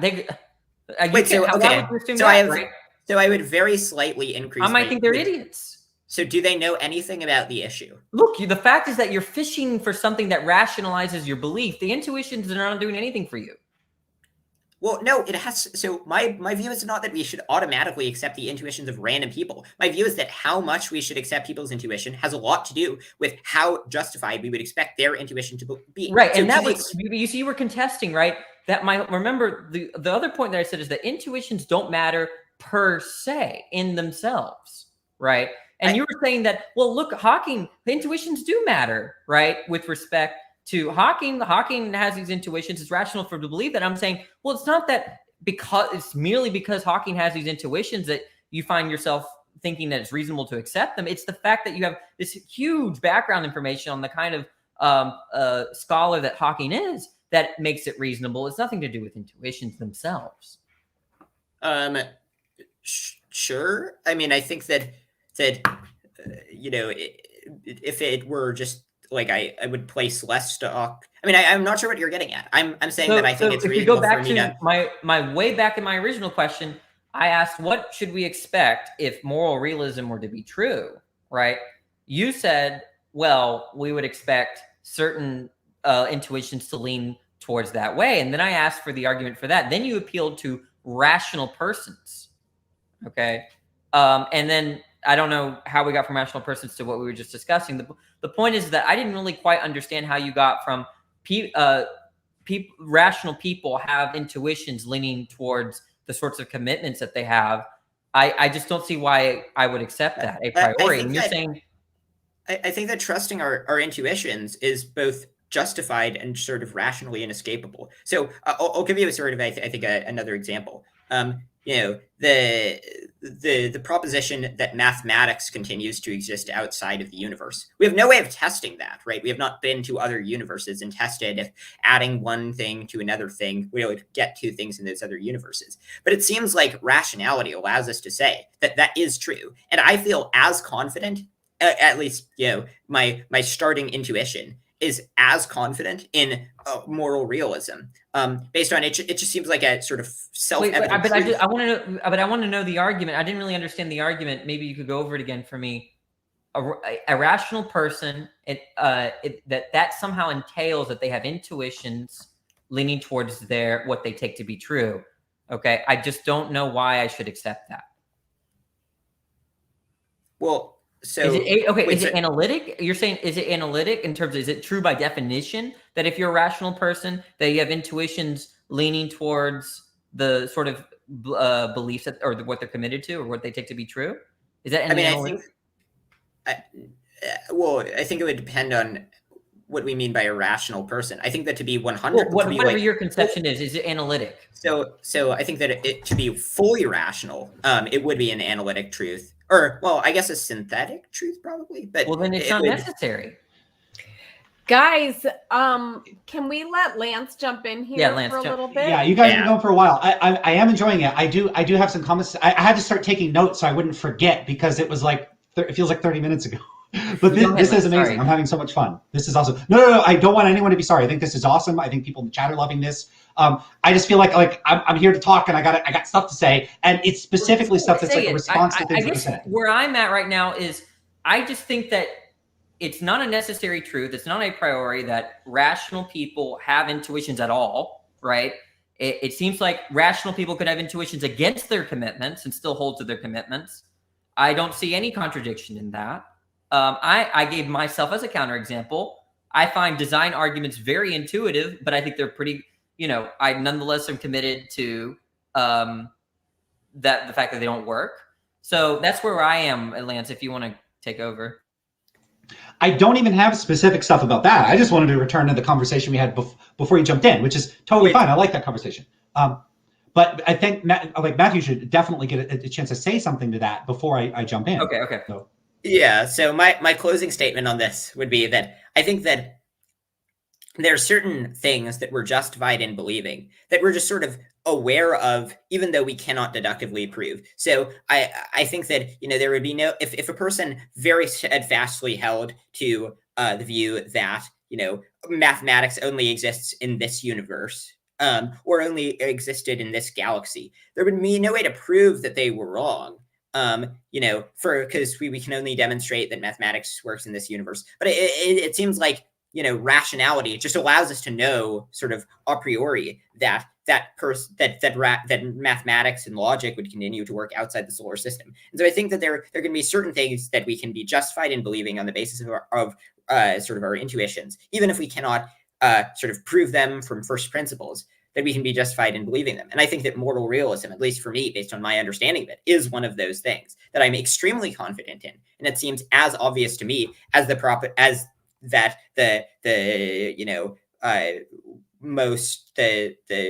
quickest point, the least distance between 2 points is a straight line, for example.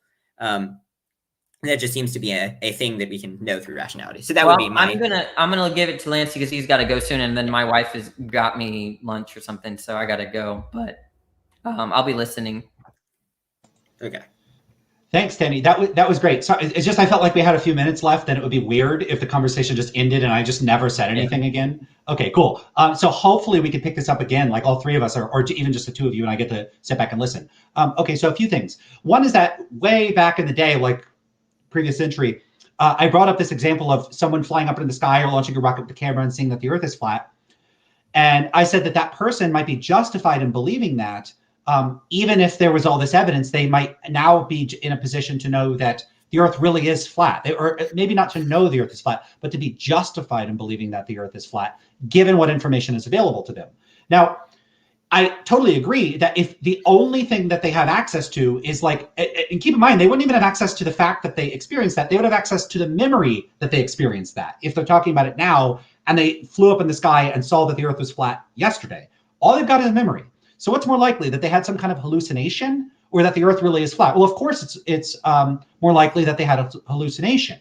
But the purpose of my example was not to try to presume that evidence would be sufficient to justify belief that the Earth is flat, because there is so much overwhelming evidence that the Earth isn't flat that we could, the reasons for believing the Earth is flat wouldn't be good enough anyway. That wasn't my point. My point is that there is some specifiable set of privately accessible information that person could have access to that would make it the case that they are justified in believing the Earth is flat, even if we are not. So for instance, they could have access to lots of evidence that people have been faking photographs, overwhelming evidence that the moon landing was hoax. So someone takes them to the scene of the moon landing hoax and shows that it was a hoax. If they have like secret recordings of NASA executives saying that they're going to fake all this stuff and like lying, if they have access to like catching Neil deGrasse Tyson saying, ha ha ha, these idiots think the Earth is round, I fooled them. Like there would be some amount of privately accessible information they could have access to that would make it justified for them to believe the Earth is flat. But if I don't have access to that information, them just telling me all that, I'm just going to go, okay, well, unless I see independent corroborating evidence, that's just not good enough. It's part of the reason I don't accept the resurrection of Jesus just based on witness testimony. Even if we assume there's lots of witness testimony, as like someone that's adopting a Bayesian stance towards things, all my background beliefs make it, well, what's more likely? That they really witnessed a resurrection occur, or that they didn't and they were mistaken, or that these people didn't even exist, or whatever. Even if I accept the information on the faith, like they really did claim that, like they're not lying or anything, I still don't think the resurrection occurred. And it's the same thing here. It doesn't matter if realists, it matters a little bit, but it's not enough to make it decisive. It's not enough to tip the scales for me that realists report that they have these realist intuitions, because it's private information. I need publicly accessible information. And the only thing that's publicly available is the fact that they claim that it's intuitive to them, but it's not intuitive to me. So like, what am I supposed to do with that? And what I would say is like, it seems so intuitively not the case to me that that's a problem. Now, the other thing is this thing about hallucination. So the thing is, even if I'm right, I still owe some account of why realists would be so catastrophically mistaken, especially, the fact that many of these people are the smartest people around. Some of them are smarter than me, quite a lot of them probably. I don't think I'm smarter than Parfait or anything like I'm competent and he was just a fool. I don't think anything like that. So then the question would be, what if they are? If I'm right, they have to be making some very serious mistake. And I owe some explanation for how competent people can make such a mistake.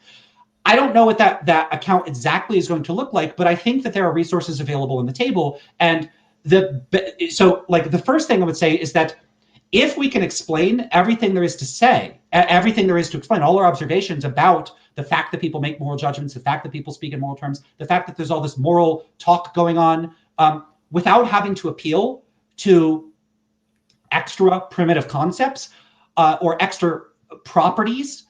To that extent, my position is simpler because it's just drawing on the shared resources that realists and anti-realists already agree on. So if there's just this, like, we agree on these 5 things, and I can explain the phenomena well with the 5 things, there's no reason to posit a 6th thing. So it ends up being explanatorily superfluous. So that's one issue, I think, that comes out of these appeals that realists are making, which is that I don't see any observations that we need realist accounts to explain. So one way to think about this is if aliens showed up to Earth and they were studying humans, I don't see at any point, and you could, do the thought experiment yourself, I don't see any point at which it would make sense, like the aliens would need to posit stance independent moral facts to make sense of what humans are doing.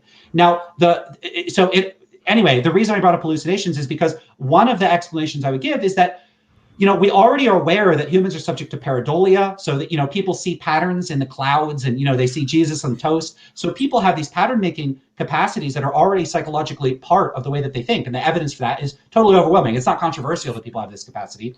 So people could have these overactive meaning making capacities and to the extent that they have these capacities, it's possible that people could be projecting or making some sort of error where they're seeing facts, like moral facts in the world. They're projecting their values onto the world in a way where it reifies that, and it gives them this sense that they're perceiving the facts out there when all what they're really doing is projecting their own standards and attitudes onto the world.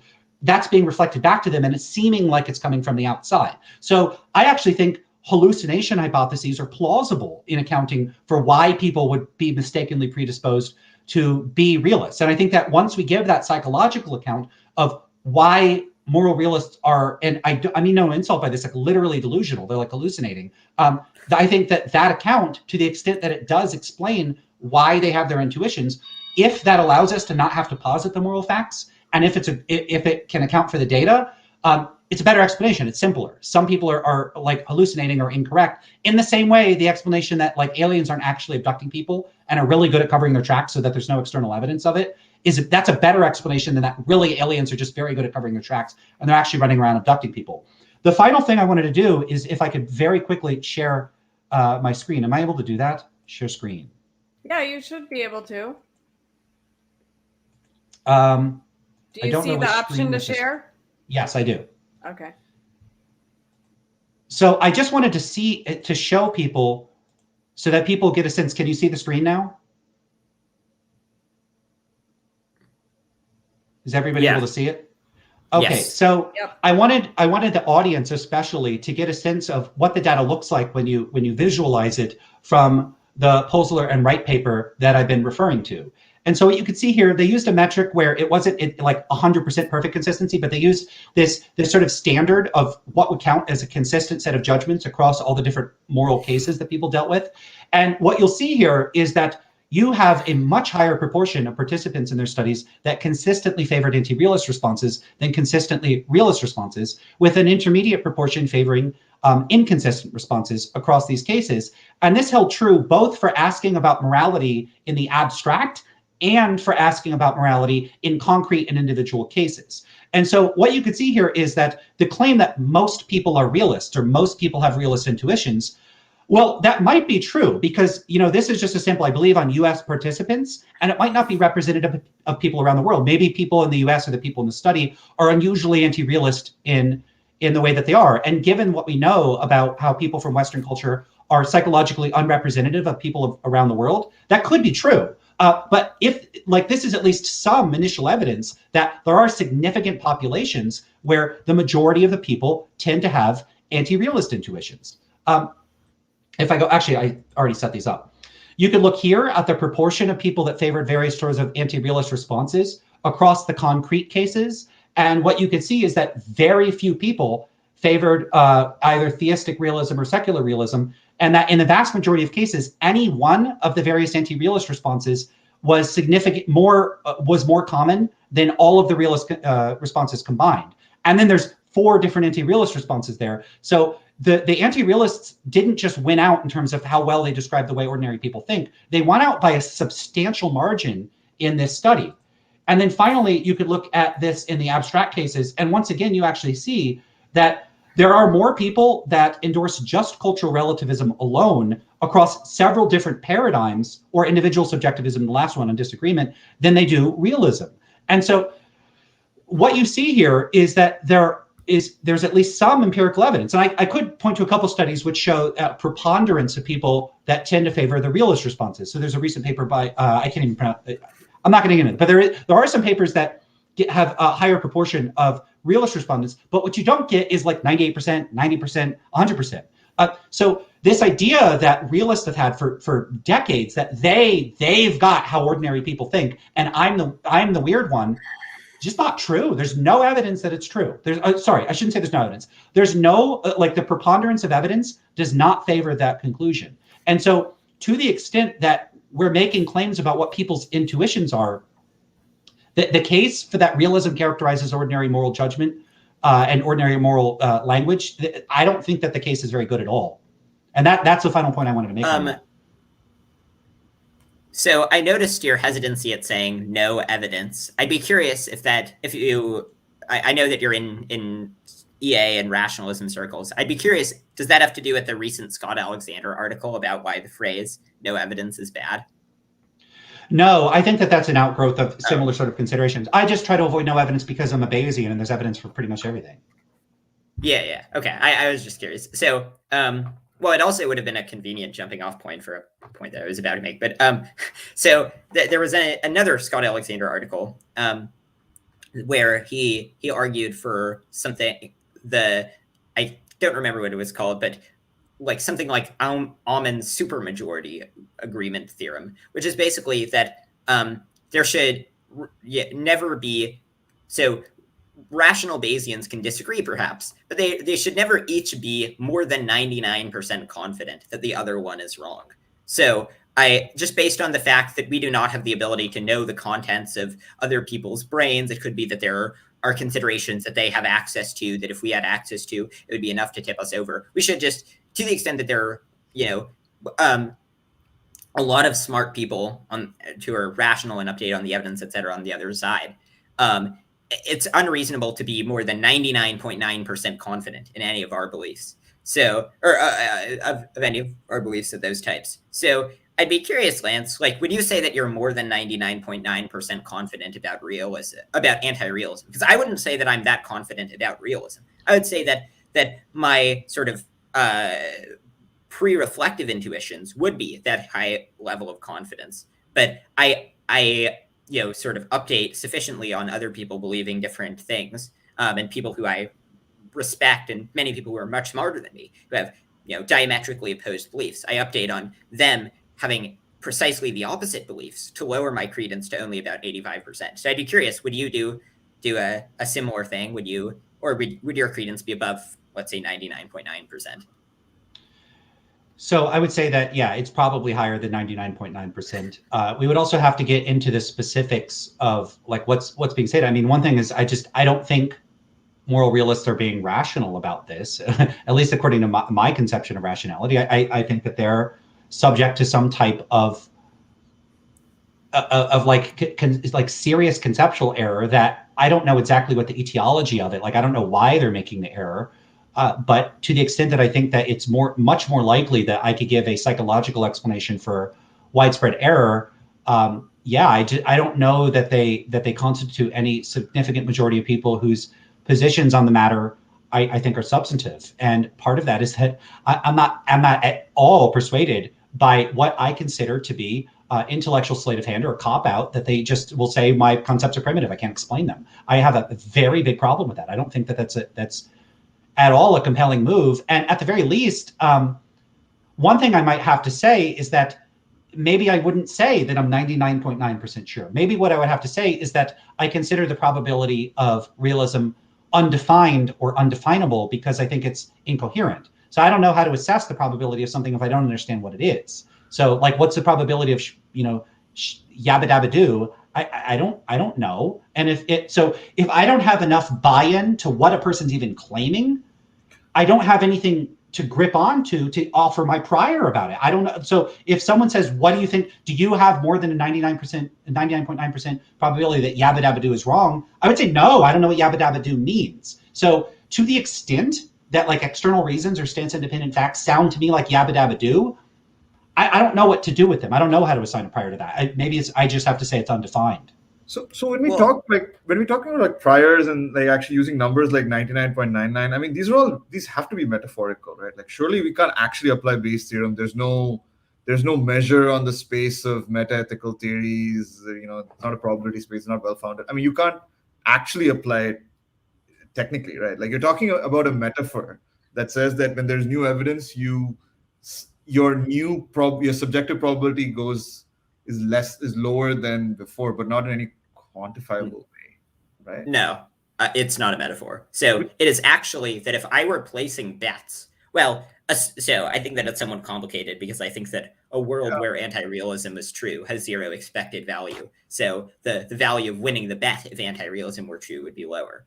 But but if I were placing bets on how likely anti-realism were to be true, assuming no declining marginal utility, I'd put 85. I'd bet I'd bet 85 to 15 that anti-realism were false, or that realism were true.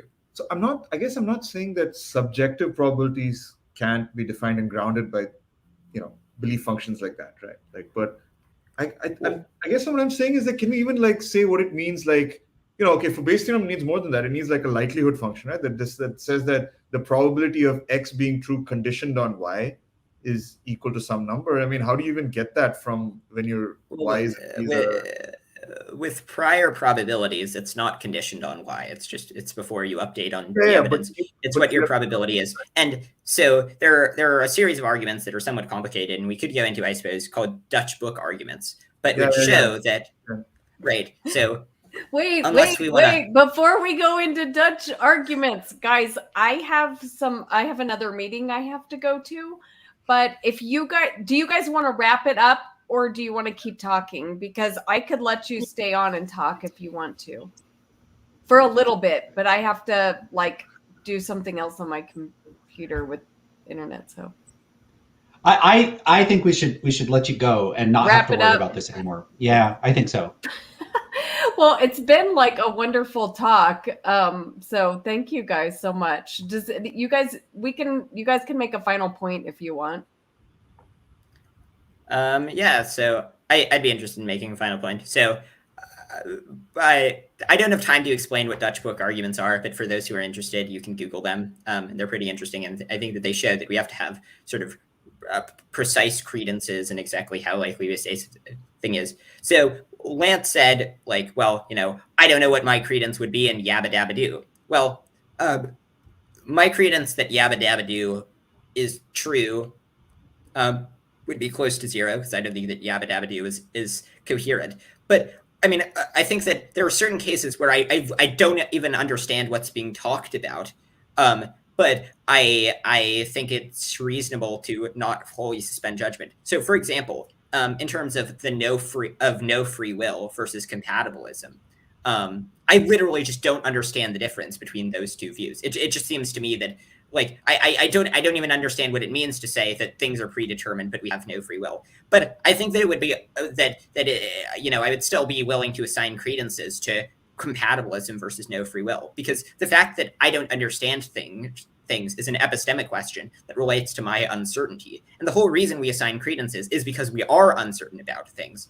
Credence probability exists in the mind, so I think that even if something seems wholly unintelligible to us, it's quite reasonable to assign credences to it. So I mean, one more example, and then I'm done. I mean, I think the aesthetic realism just seems like insane to me. Like, I can sort of understand what it means, but it just seems like so obviously false. But I would assign maybe 20% credence to aesthetic realism. Well, maybe more, because I haven't really studied the issue that much, and it seems unlikely that all of the aesthetic realists, which are a slight majority of philosophers, are just saying complete nonsense. So yeah, I think it's reasonable to have credences. And certainly, I think that to the extent that we have very strong intuitions, and it seems to self-evidently be the case that realism is true, that then makes us justified in believing realism. Yeah. Do you want to have a final word, and then I can make a final remark? Yeah, we'll let Deepak have Lance have the absolute final word. So Deepak, go ahead. Yeah, I mean, like I don't want, like, it's kind of unfair to have my final word be a response to Matthew's, but so I'm not going to actually do that. I'll just say that I think I guess my confusion was that I think Dutch book arguments show that there are certain arguments about rationality, but I don't know if they actually show that you can apply Bayes' theorem to extremely, I don't know what to call them, like propositions that I don't even know how to ground them in a probability space, right? But maybe I want to go back and look at it. So I'm not saying that you're wrong. I'm just saying I have to think about it. The only other thing I want to say is, like, Rebecca, like, how come I can't send you a super chat or donate or anything? Like, I feel like, Oh, I don't do super chats. I'm not trying to make money off my channel. So I just want the good news about Jesus to go out to the world. So that's all I'm doing. okay, all right, cool. Well, thanks for having me on. Yeah, thank you so Thanks for being much. here. But thanks for that. I mean, I appreciate that you were thinking about sending a super chat. That's really sweet.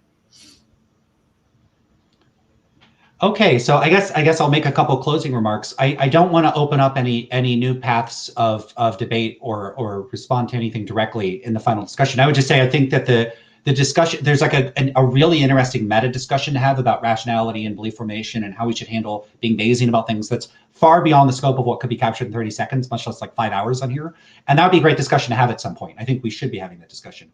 But I want to make say a couple things. One is just a point of clarification. And I've said before, like most philosophers are aesthetic realists. It's a little tricky because technically it's the modal response. It's just that the most common response among philosophers is aesthetic realism. But I'm looking at the 2020 Phil Papers result, and it's like 43.5%. But yeah, I see where you're coming from. I would say the same thing. It's most, but it's like technically, it's just like the most common response. It is like weirdly common. So that's one point. I guess the other point I would just want to make is to just emphasize that I think realists are overly confident in thinking that other people think the way that they do. I'm not confident about that at all. Having studied psychology and having my primary research is in psychology and not philosophy, as a matter of like professionally how I'm trained. One of my sensitivities is to the fact that people are psychologically very, very different from one another, and we're starting to learn more and more that through cross-cultural research that the kind of culture that we come from has an enormous influence in how we think about things. And that people from weird societies, it's Western educated, industrialized, rich, and democratic, not only aren't very representative of humanity as a whole, they're the least representative of humanity as a whole. And that, we can report our conversations with our friends and how we were raised and the concepts we grew up with, and try to extrapolate from that about how the world is and what reality is like. But we need to realize how provincial our intuitions are. Our intuitions are deeply shaped by our culture, our upbringing, and the conditions in which we're in. And philosophers, I think, have been doing for far too long, content to infer this is how humanity is, this is what people are like, this is what people think, based only on appeals to their psychology and the psychology of their colleagues and the anecdotal experiences that they've had. And that is just bad psychology. It's generalizing about how people think based on how a few people think. And I think that's a mistake. And I think that philosophers need to take a lot more stock of the fact that they tend to come from and be trained in a hyper Western tradition that inculcates a very narrow way of seeing the world. And it's worse than just being raised in a particular culture. It's that every philosopher that's trained steps into a discipline that's presenting the narrow selective view of a specific set of like famous dead people and a few famous living people.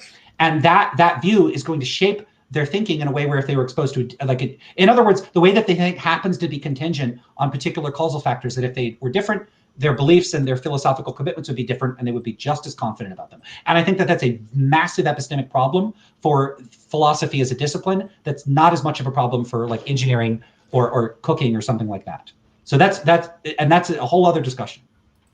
And I love that point, Lance, because I do often feel like I'm talking to people who are very weird in their, perspective. And so, and I mean, I know I'm weird too, with regard to my upbringing and everything. So, but I love that you're pointing that out, because there are people in the world who think very differently from weird cultures. And, so we have to keep that in mind. And I just want to know, my final thing is just a question. Lance, did you enjoy this discussion? Is this like finally like getting at what you wanted to talk about? I think so. I feel like I could talk about this until the end of time. I hope this Yeah. this has been an enjoyable discussion for the audience and for the participants in this discussion. So thank you, everybody here. I also just want to say, because I don't want to take up any more of your time, I think you've been just just wildly generous with your time, and thank you so much for hosting this discussion. I think it's just incredible what you're doing. It's awesome. You're Thank very you, Lance. cool Well, about being, with your time. thank you guys for participating, and thank you to everyone in the chat. And I mean, I'm just doing what I love to do. So I love talking to people and hearing their perspectives. So this has been really fun. And I'd want to second that sentiment from Lance. I think you've been quite generous with your time, and I appreciate it. Matthew, you can come on anytime. You're such an intelligent guy, and I've loved just interacting with you the last couple of this week, I guess. It's been fun, and it's nice to meet you too, Deepak. Thank you for being on. He's frozen. All right. Well, thank you, everyone, and hope you have a wonderful day. See you soon. Actually, I'm having Peter, the atheist activist, on tomorrow. So if you feel like coming back and listening to what he has to say, I will be live again tomorrow around the same time. All right. Bye.